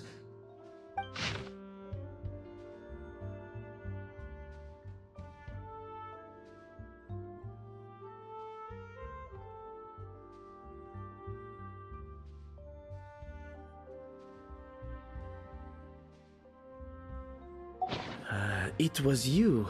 You let the Lumaline through, didn't you? It sounds like a threat letter. Does this mean that Savannah was responsible for the safety incident? And not Monica after all? Retrieve the Codex by any means necessary. So the cooking contest and the cheating. Someone else was behind her pulling the strings? She's keeping the true recipe to herself. Ugh, this is all such a mess. Paimon needs a second to process this. First, we thought that Savannah forced Monica to cheat in the cooking contest. But now, it turns out that someone else forced Savannah to force Monica to cheat?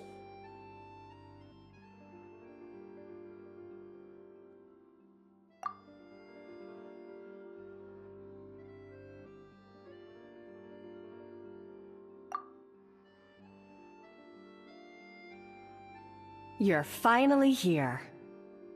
Of course. I should have put two and two together as soon as I read your threat letter. The food safety incident, the demand for a cooking contest, the instruction to blackmail Monica, even the suggestion that Escoffier was keeping secrets from me. It was all part of your grand plan, wasn't it, Monica?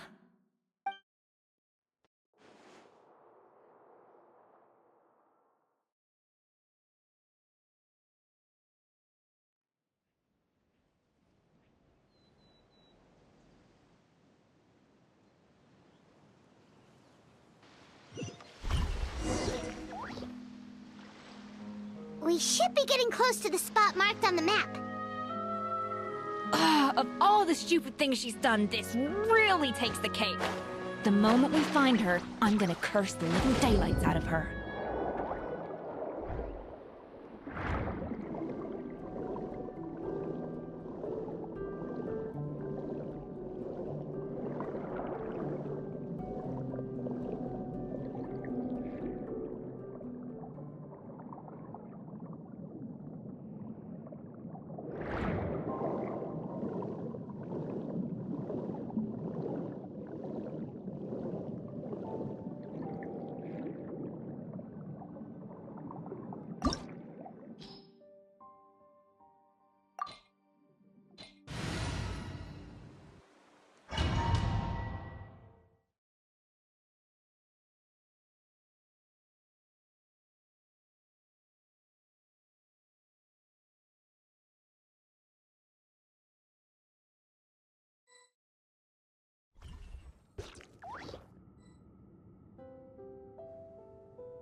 place looks like an underwater restaurant, doesn't it?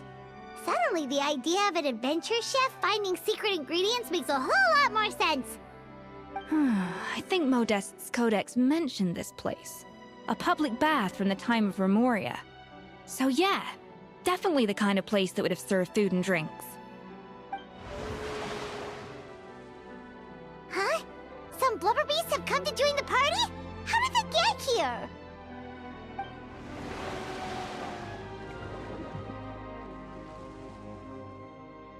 Aw, they ran off! That could be easier said than done. Something's blocking the entrance. Well, did Modeste mention it in his adventure logs by any chance?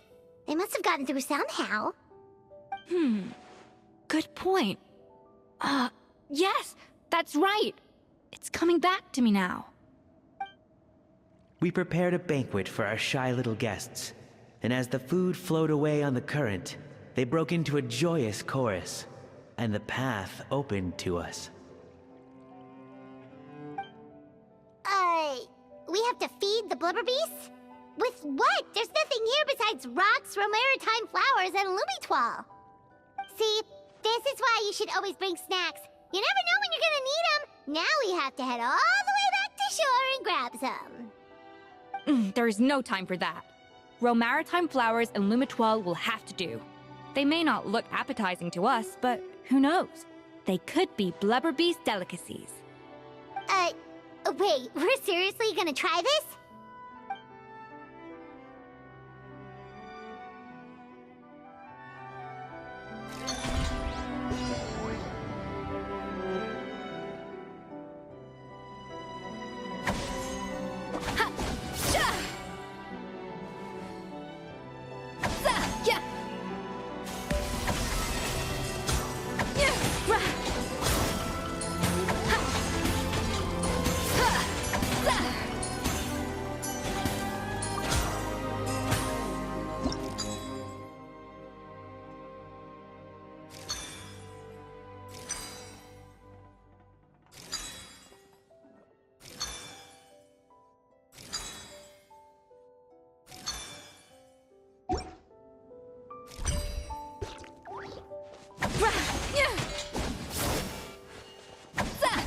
A little moose boosh!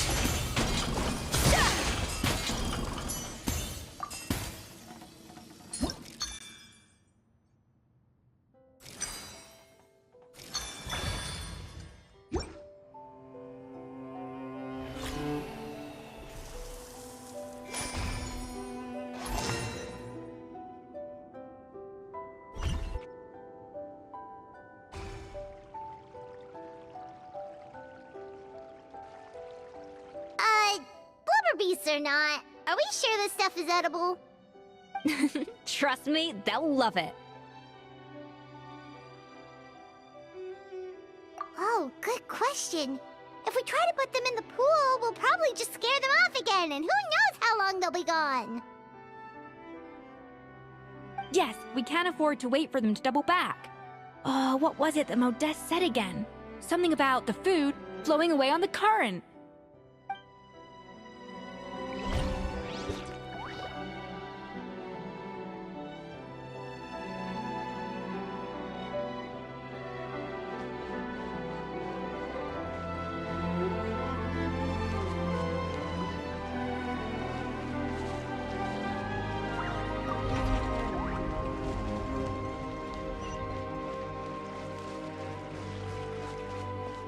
Hey, be careful! Scare them off too much. The tracks turned back again. Ugh, so annoying.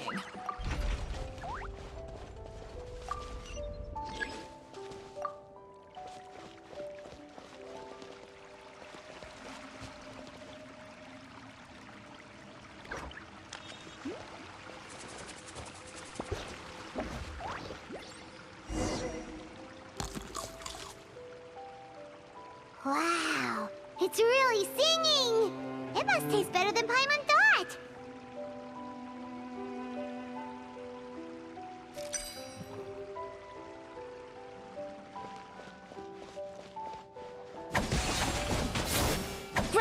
A dash of frosting!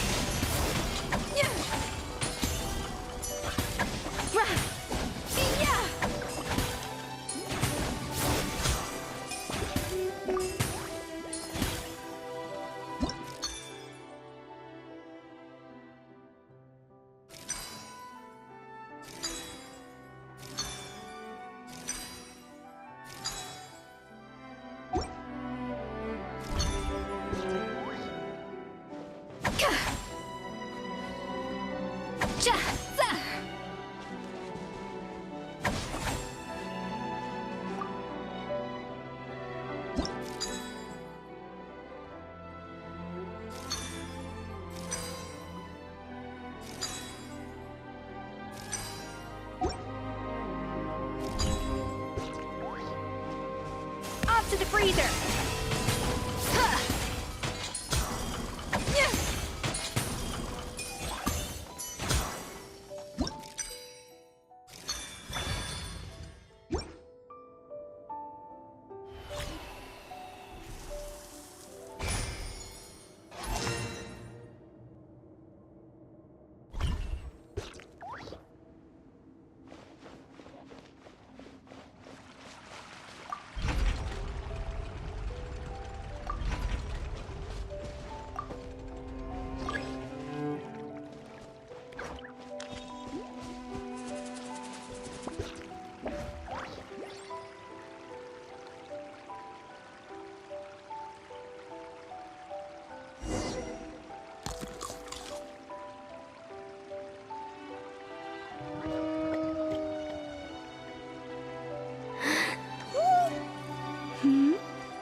Hey, it's open!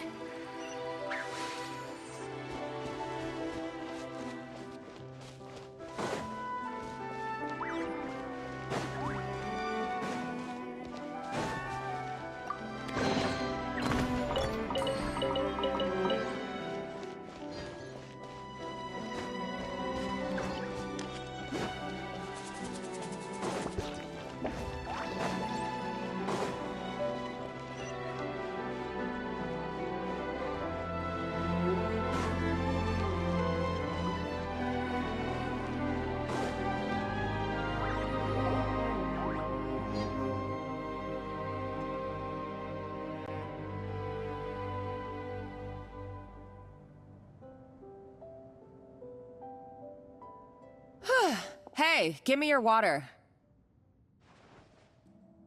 Here. I said your water, the one you just drank out of? Sure.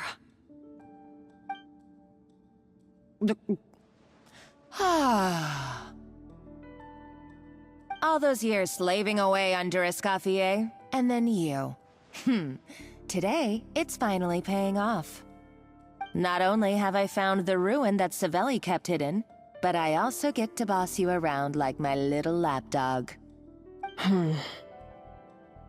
Hey, go scout ahead for me. If we need to do any more blast tunneling, I want to know where to lay the explosives. Did you not hear me? Get going. Why don't you do it yourself? Oh, when did you learn to fight back? You're always so compliant when I give you instructions by letter. That's because you threatened to expose me for the Lumiline incident. I swear, if I'd known what you were planning, I'd never have... Ha! Don't be so self-righteous. Admit it, you've always been jealous of Escoffier. That's why you lapped up everything I told you. You were terrified of her finding out about your part in the Lumiline incident, and you resented the way her reputation hung over you. So you jumped at the chance to convince yourself that she was the villain, that she deliberately hid her secret recipes from you just to hold you back. It was the only excuse you needed to justify getting back at her.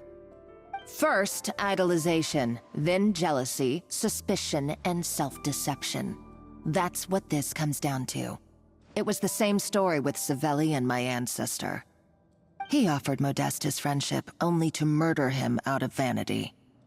He promised to explore the world with him, only to later destroy all records of their adventures. It's a miracle I even found this place. You have no idea the countless hours I spent piecing it all together. So you see, you're no better than Savelli. If you can't beat him, betray him, right? I am no Savelli, nor will I ever be. Oh, put a lid on it. You really think you can absolve yourself of your vindictive and jealous behavior now? Just because you finally realize that Escoffier never kept any secrets from you? You didn't show any remorse when she left, or in the cooking contest. Why start now? You have no right to redemption. You're right. I don't deserve her forgiveness. But I am done being bullied into submission by you! Ooh, feisty. But you should watch your tone. Talking to me like that could get you in big trouble. I somehow doubt that, since I poisoned both our water bottles. What? Ever since I learned the truth, I've been biding my time, waiting for this moment. You've played me like a fiddle for so long, and now this is payback! But you drank it too! It's what we both deserve. This is the price we must pay for betraying Escoffier. You'll die here with me, Monica! You...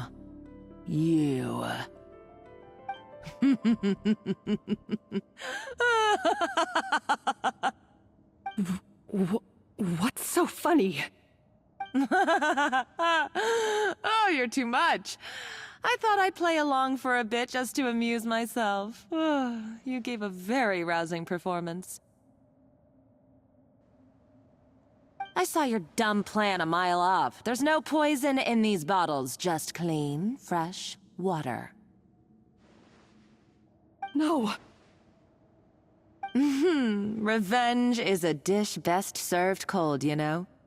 Did you really think your half-baked plot would fool me?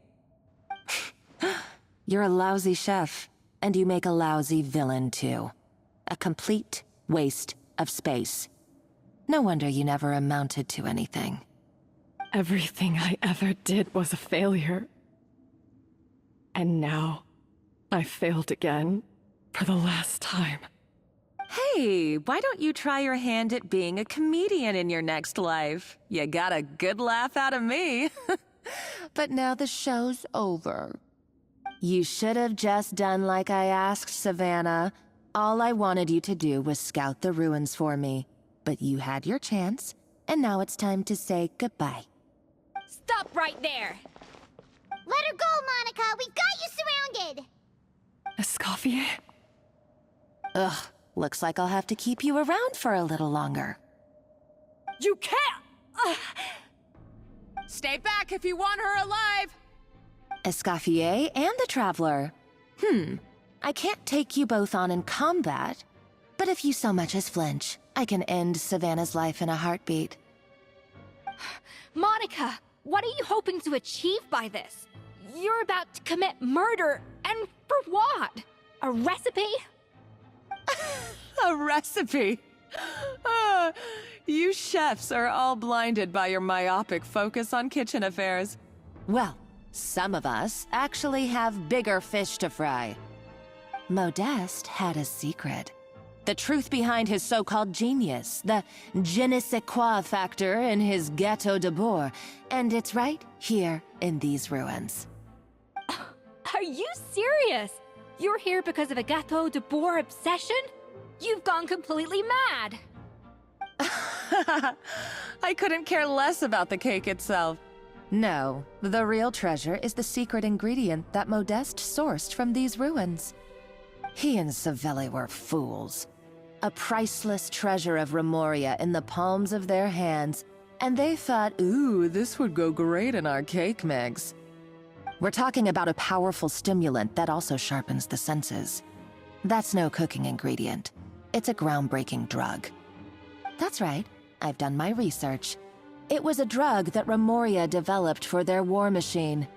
I could make a killing by selling it to the treasure hoarders or the Fatui. Will you listen to yourself? You're completely delusional. My eyes are wide open. Just wait till I get my hands on this treasure. You'll see what a fool you've been.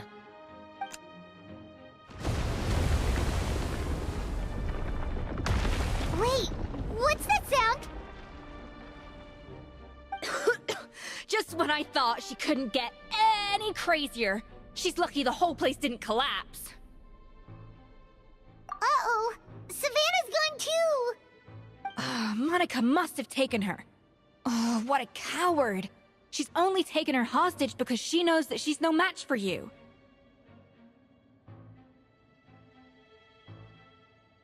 That's true. Even if she finds the treasure, she'll need Savannah alive if she wants to get out of here in one piece. Oh, well, our path's been blocked, so... let's look for another route.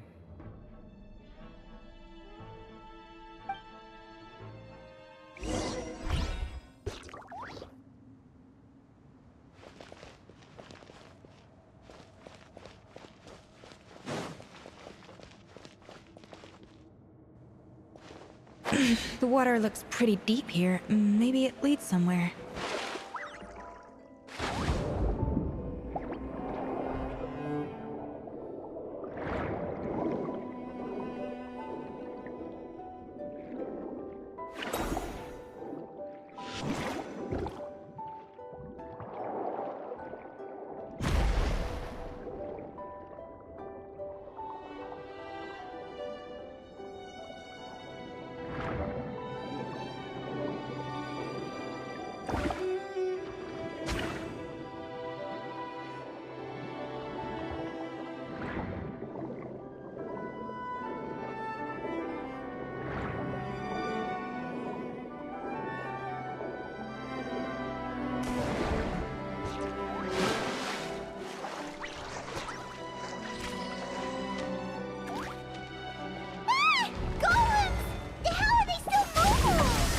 Probably awakened by the explosion just now.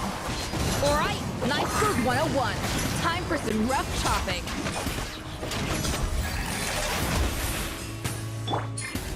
Unthinkable!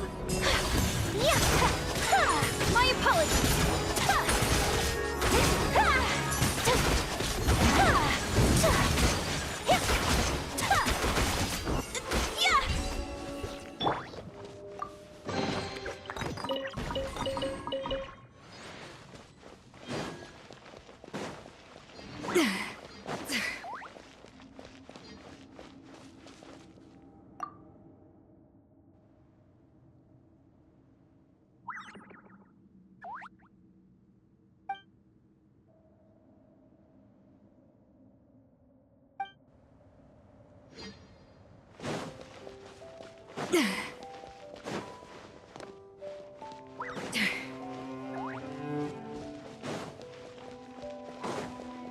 Another door? Guess we need to prepare another feast for our guests.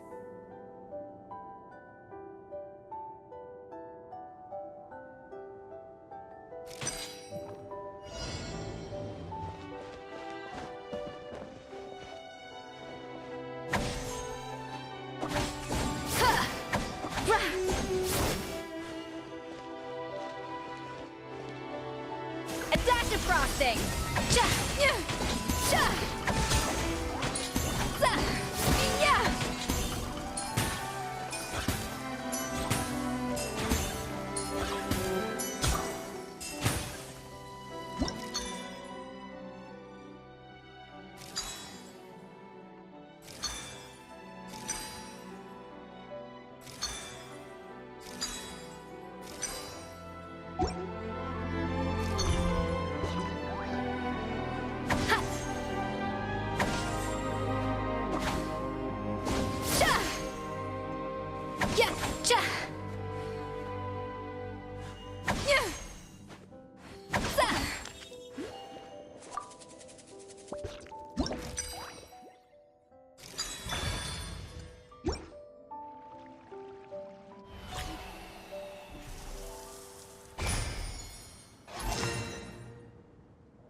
It seems to really like the texture of Rome maritime flowers.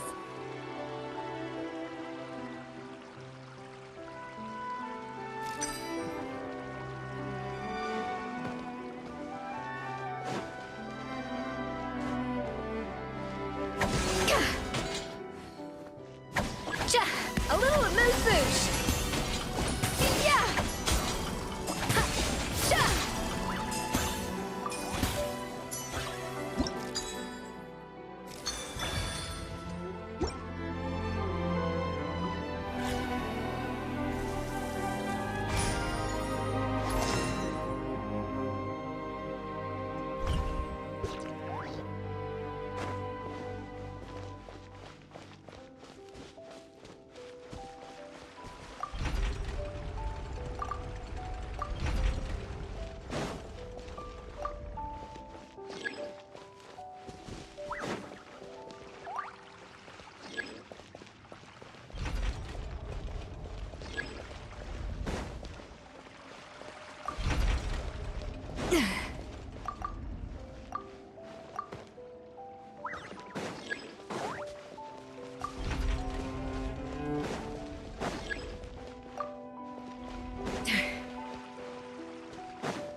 never knew you could process Lumitwol like that. Alright, I've got to jot this down. Lumitwols and maritime flowers. This could open the door to a whole new world. Yep, that's literally the plan. Wait, hold on. Which door are you talking about?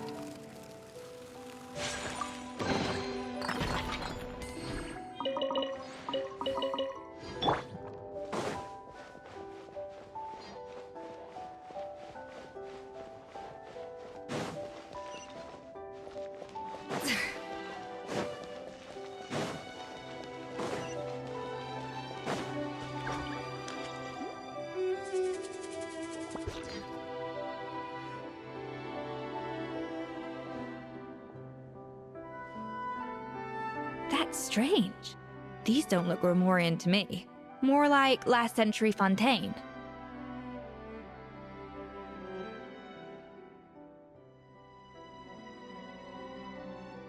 Adventurers from last century Fontaine, huh? Oh, Modeste and Savelli, do you think they camped here? By the looks of it, this was a one-person camp. They adventured together, but maybe one of them came back alone at a later date.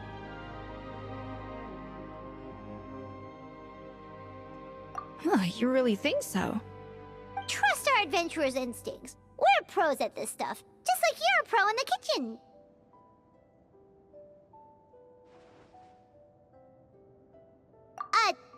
Okay, well, the Traveler has more adventuring experience overall, but Paimon's definitely a pro rummager from all those treasure chests.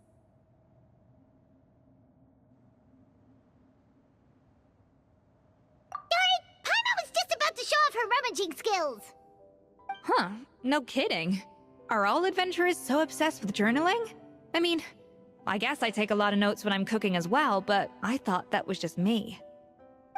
Anyway, let's find out who was here. It's been years since I've last visited these ruins.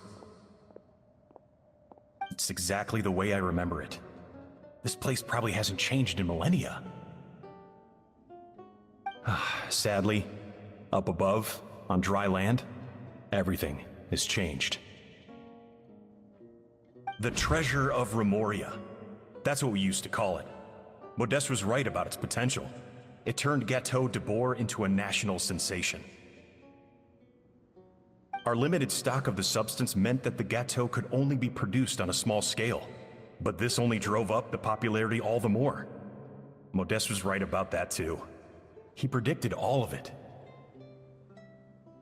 He was praised as a genius, while I, as the one person who'd ever disagreed with him, was labeled a talentless fool.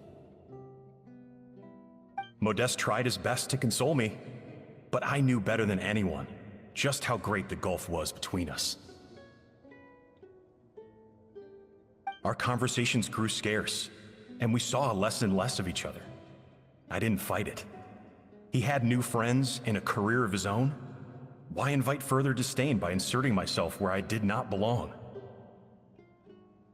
I told myself that maybe one day, when I finally created a masterpiece of my own, I'd be able to face him without shame.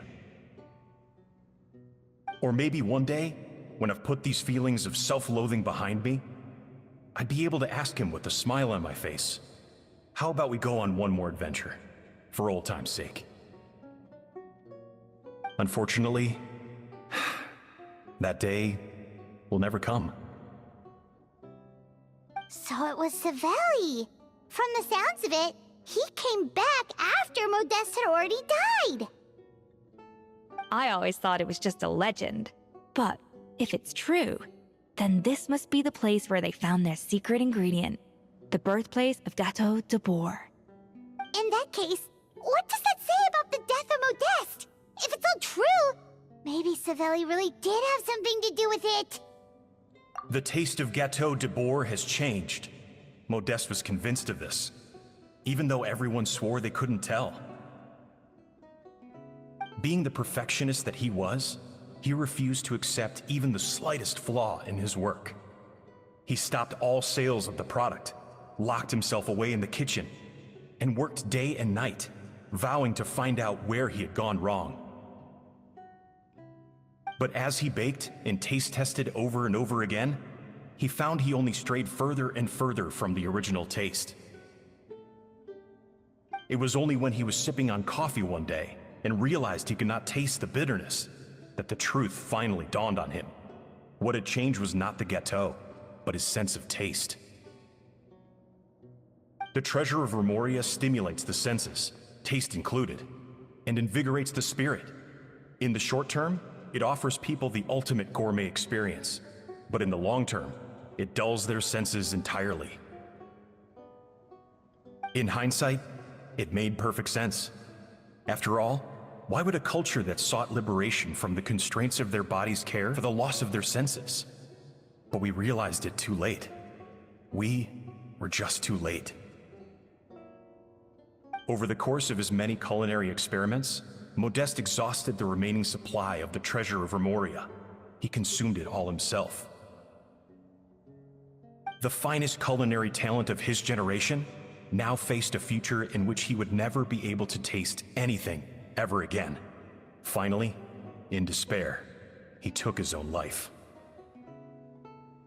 And because we had become estranged, I could not be there to stop him, to offer some words of comfort, or even to say goodbye. Yet despite everything, he sent me his final letter. The treasure of Remoria? Guess Monica was really onto something. It really was a kind of drug. So, Modeste chose to end his own life. Then, why all the rumors that Savelli murdered him? Also, neither the Codex nor any other contemporary records make any mention of the treasure of Remoria. It's almost as if someone deliberately erased it from history. Modeste told me everything in his final letter. His was a tale of how even a genius could fail, and how much more devastating it is when it happens. Did he hope I would gain some personal catharsis from knowing the truth? Or maybe he wished for me to warn the public about the dangers of Gâteau de Bourg, proving that I had been right all along. But if the public ever learned how Modeste's greatest triumph became his undoing, his fall from grace would be swift and merciless. 1 minute a genius, the next a joke. It would surely spell the end for his restaurant too. What would be his legacy then? How would future generations view everything we built together? I fear the scorn I have faced these last years would pale in comparison to the scorn shown to him by the history books. I cannot let that come to pass. I will do what I must to protect his name. It will mean tampering with his notes to remove the damning details, leaving mere fragments of our story behind. It may lead his family to suspect me of having a hand in his demise. But if that's the price of destroying all evidence of my crimes, then so be it. I would rather the world believe a tale of genius and jealousy than see his reputation in tatters.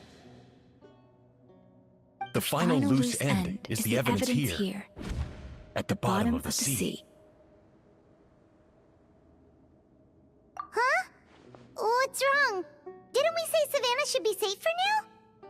So we thought, but if Monica finds out what happened to the treasure, there's no telling what she might do.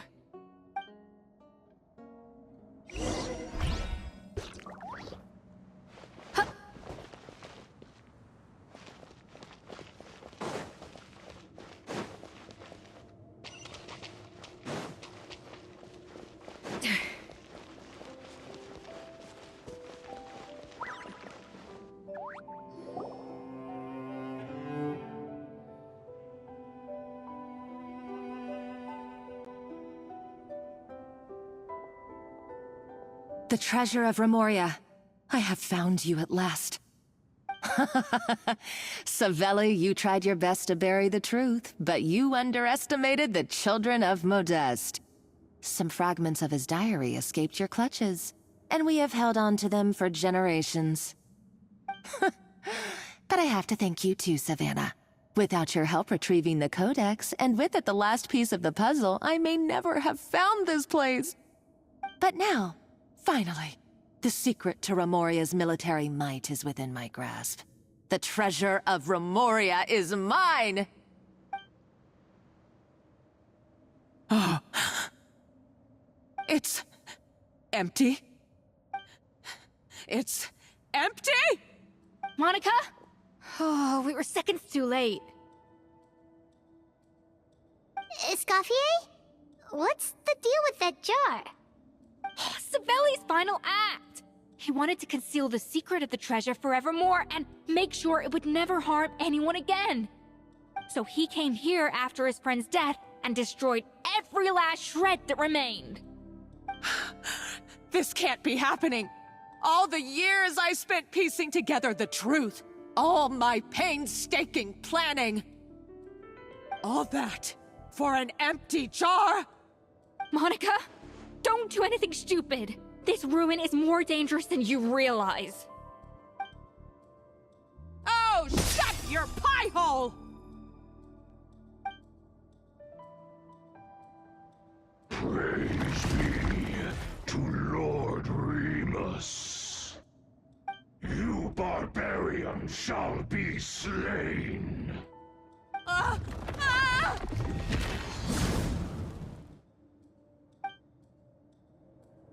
She's a nutcase! A liability to herself and everyone else! Well, now it's up to us to clean up the mess she's made. Take these golems out!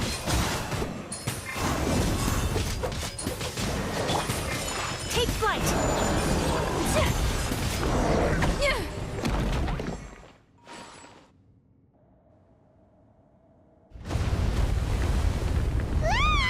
Why is this place still shaking?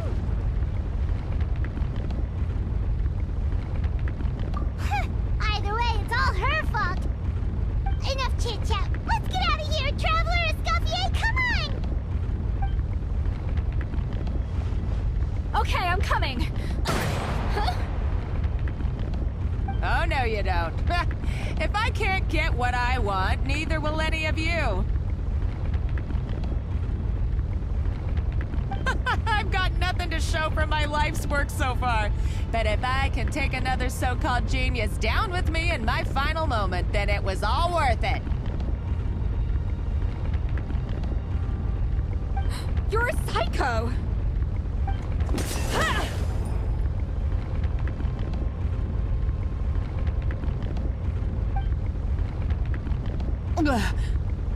Savannah? When did you wake up?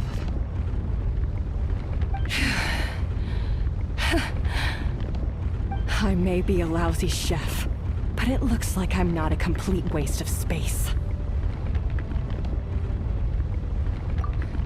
Traveler? Okay, let's go!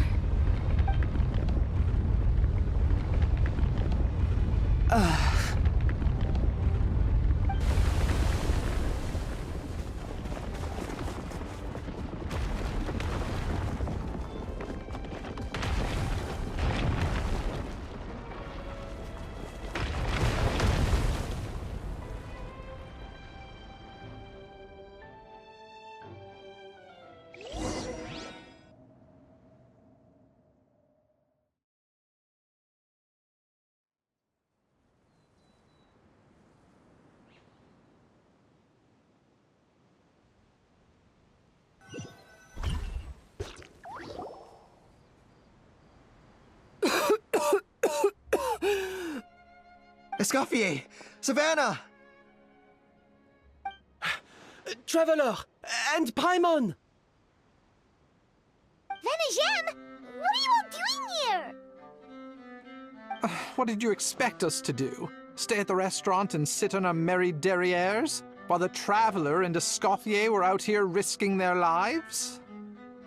We had to do something. Even though that something ended up being, well, waiting for you here instead. I don't deserve any of you. And I certainly don't deserve to be your head chef. It was my fault Escoffier had to leave. Then I couldn't live up to her standards. I acted like a tyrant in the kitchen. And now I almost got myself killed. Come back, Escoffier. Come and be our head chef again. I'll never be able to replace you. Okay, so everything I said to you the day I left, it just went in one ear and out the other? Huh? Sorry, I was kinda in my own head at the time. All I could think about was the Lumiline situation. What was it you said again? Forget it. It doesn't matter. Anyway, I didn't leave this job because of you. And you're not nearly as awful a chef as you think. If you were that bad, why would all your staff show up here for you? Escoffier's right. Sure, you nitpick our work and get us to do things over a lot. But when it comes down to it, you're the one who's always doing whatever it takes to make sure the customers get served on time, every time. Things were pretty rough after Escoffier left, and Savannah's the only reason we've been able to make it through. Our customers know that Escoffier doesn't work for us anymore.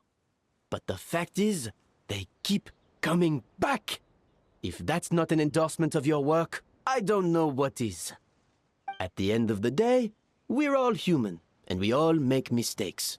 All we can do is recognize where we get it wrong and do our best to improve. That's all that's humanly possible. No, I get what you're saying, but what I did to Firmin and to Escoffier, it's unforgivable. Well, about that, there's someone else here to see you, Chef. It's been a while, Chef Savannah. Firmin? I'm so sorry. I put far too much pressure on you, and the way I stubbornly refused to go and see you after you fell ill. There's no excuse. But I'm too late, aren't I? The damage is done. I heard that you can't even hold a kitchen knife anymore. Actually, I think I'm going to be just fine. Huh? We thought Firmin's problem was purely psychological in nature. But after the threat letter came to light, it got Firmin thinking. And then he remembered the tea that Monica used to give him every night.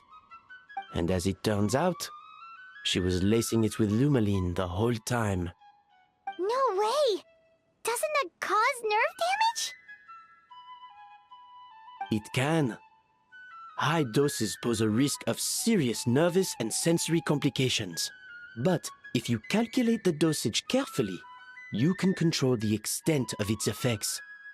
A small dose might simply make a person more emotional, whether that means more fragile or more hot-tempered. No wonder it seemed like you'd lost your edge. I asked my friends at the Fontaine Research Institute about it. They said that with the low dose I was taking, the risks are pretty small.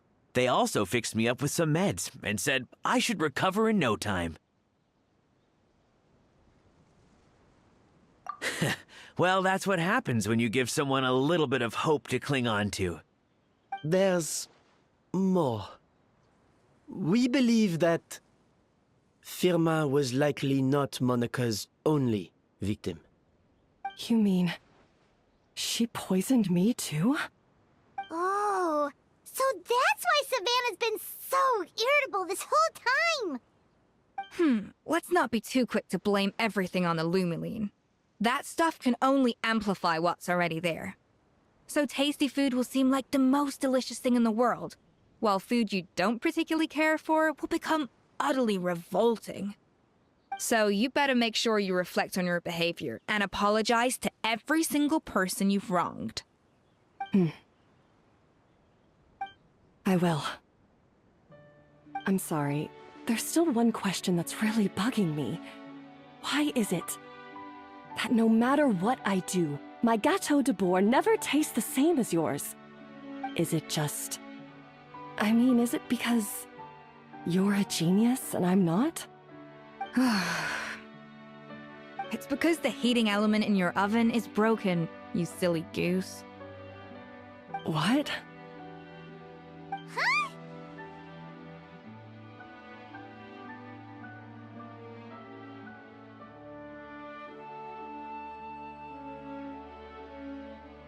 I felt like something was off during the cooking contest. Once I got around to checking all the equipment, I noticed it right away. There was a half-degree discrepancy between the temperature setting and the actual temperature. All the ovens in the whole kitchen had the same problem, which confused me at the time, but by this point, it's pretty obvious that Monica must have tampered with them. I would have figured it out the day of the bake-off, since the issue affected both our teams. But of course, Monica sabotaged mine so that could never happen. No. I spent so long trying to find out where I was going wrong, and then you pinpoint the problem in just one night? It all comes back to one simple, undeniable truth. You're a genius, and I'm just plain old Savannah. Oh, cut it out! Stop the woe is me act for a second and just think. I came up with this recipe. You don't think that might have something to do with it? Do you know how long I spent perfecting my Gâteau de Bourg? 3 years! 3 whole years! I know this dish inside out, back to front and upside down. And you've been head chef now for what, 6 months? If that? A couple hundred failed attempts, and you're gonna throw in the kitchen towel and declare you'll never be successful because you're not a genius. You clearly have no idea how many kitchen failures I've had under my belt, or just how long it took me to finally get my recipe to a level I was satisfied with. Genius or not, everyone makes mistakes. Modeste did, Savelli did, everyone does. You're only a lousy chef if you don't face up to your mistakes, learn from them, and then keep chipping away until you crack the problem once and for all. Surely you haven't forgotten all that. You were no lousy chef back when I handed you the reins. I haven't forgotten. And I'll make sure I never do. That's our head chef. Haha! Sounds like we won't need another changing of the guard in the Hotel de Bord kitchen anytime soon. Huzzah! Ah, what a perfect ending to a crazy journey. Look how happy everyone is. So you got your mojo back now? Yeah. Thanks to you, Escoffier. In fact, no. Thanks to all of you. Aw, friends again. So nice to see them finally settle their beef. Good. So now that's out of the way. It's time for payback. You cheated in our last bake-off, and I demand a rematch right now. Huh?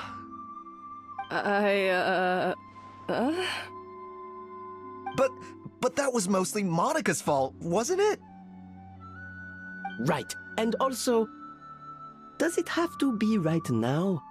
Savannah's only just got her mojo back, and you barely escaped from a death trap.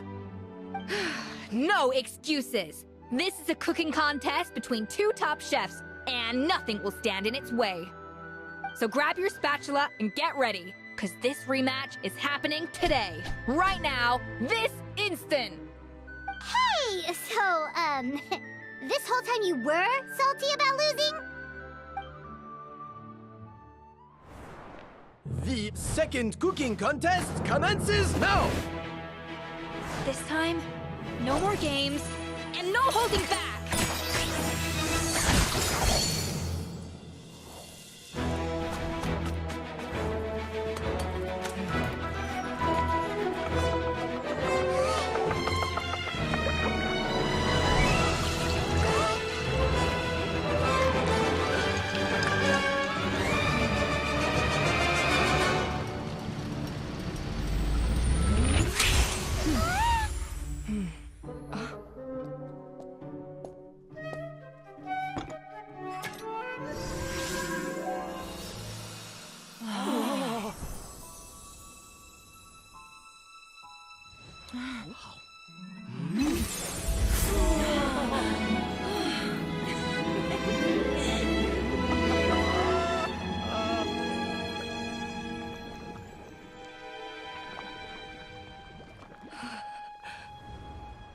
I feel like I don't have the right to be here. Hey, what are you so afraid of? You can't unbake it now. And if you don't serve it, then good or bad, you'll never find out how to improve. If you're too scared to fail, you'll never know what real success tastes like. So? Embrace your failure. Taste it. Digest it. That's the way to success. I don't know. Sounds like it's easier said than done. I'll do it.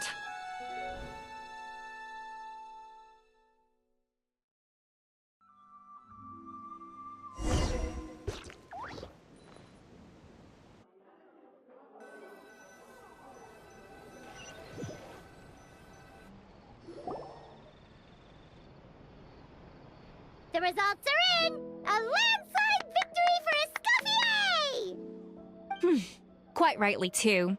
Piece of cake.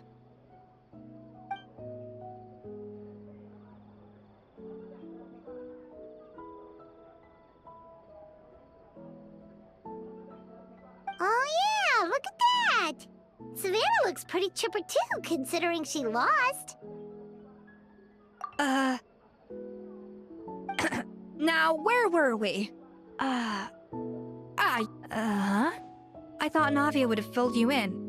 And actually, I said all this to Savannah before I left. Although, as we saw, I don't think any of it sank in. I had two reasons for leaving. One was the food safety incident, of course, but the other was that the Hotel de Boer had reached a point where it didn't need me anymore. So I decided to step down and look for new opportunities to improve myself. Improve how? Well, a while back, I got to know a fellow chef from Niue, and in her, I saw so many new possibilities. She has that same adventurous spirit that Modeste and Sibeli had in their youth. Slime mucus, lizard tails. With her, nothing's off the table. There's a whole world of new flavors out there waiting to be explored, hiding away in ingredients we overlook. Case in point, remember those Romaritime flowers down in the ruins? I used them in the cooking contest just now. Did you taste the difference? What? Paimon didn't notice at all! Half of the art of cooking is dissecting the recipes of previous chefs and figuring out the exact constellation of elements that gave their work its signature taste. And the other half, it lies in freeing yourself from the confines of the kitchen. You've got to go out and explore the endless possibilities out there. Uh-oh. Paimon's suddenly not sure she wants to try your cooking anymore. Hey! Don't worry, it's not going to be a free-for-all like in Modeste's time. Before I put anything into my food, I'll obviously do my research, make sure it doesn't contain any harmful substances. In the meantime, take this. It's a recipe for Petit Gâteau de Boer, revised version. I tweaked it to suit your needs as busy adventurers. Hope you enjoy, and remember, feedback is always welcome. All right! So, do you ever see yourself returning to Hotel de Boer? Oh, of course. I've already promised Vanishem that I'll come back every once in a while to make sure the quality of the food remains at an acceptable level. You know, Paimon's still a little disappointed that we never got to see the treasure of Remoria. Surely Monica wouldn't have gotten drawn in so deeply if it wasn't for all the mystery surrounding the original Gâteau de Boer. She practically dedicated her life to finding the lost pieces of Modeste's diary. Then went to all that trouble to infiltrate the Hotel de Boer. And in the end, it was all for nothing.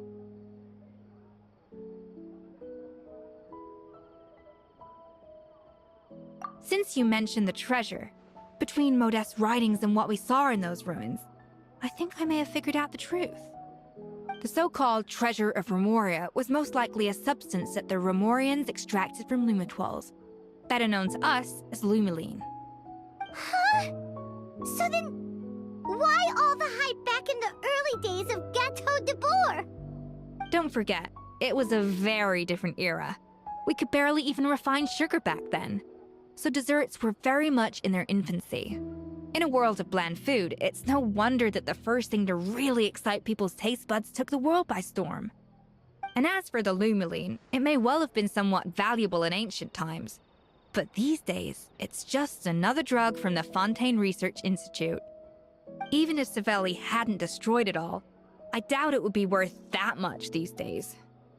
So after all that, there was nothing in those ruins but worthless junk. Feels strange to say it, but Paimon almost feels sorry for Monica. She sacrificed it all only to get nothing in return. Hey! Huh? Navia? You just got back from that underwater ruin, right? Well, check it out. They ran a special issue.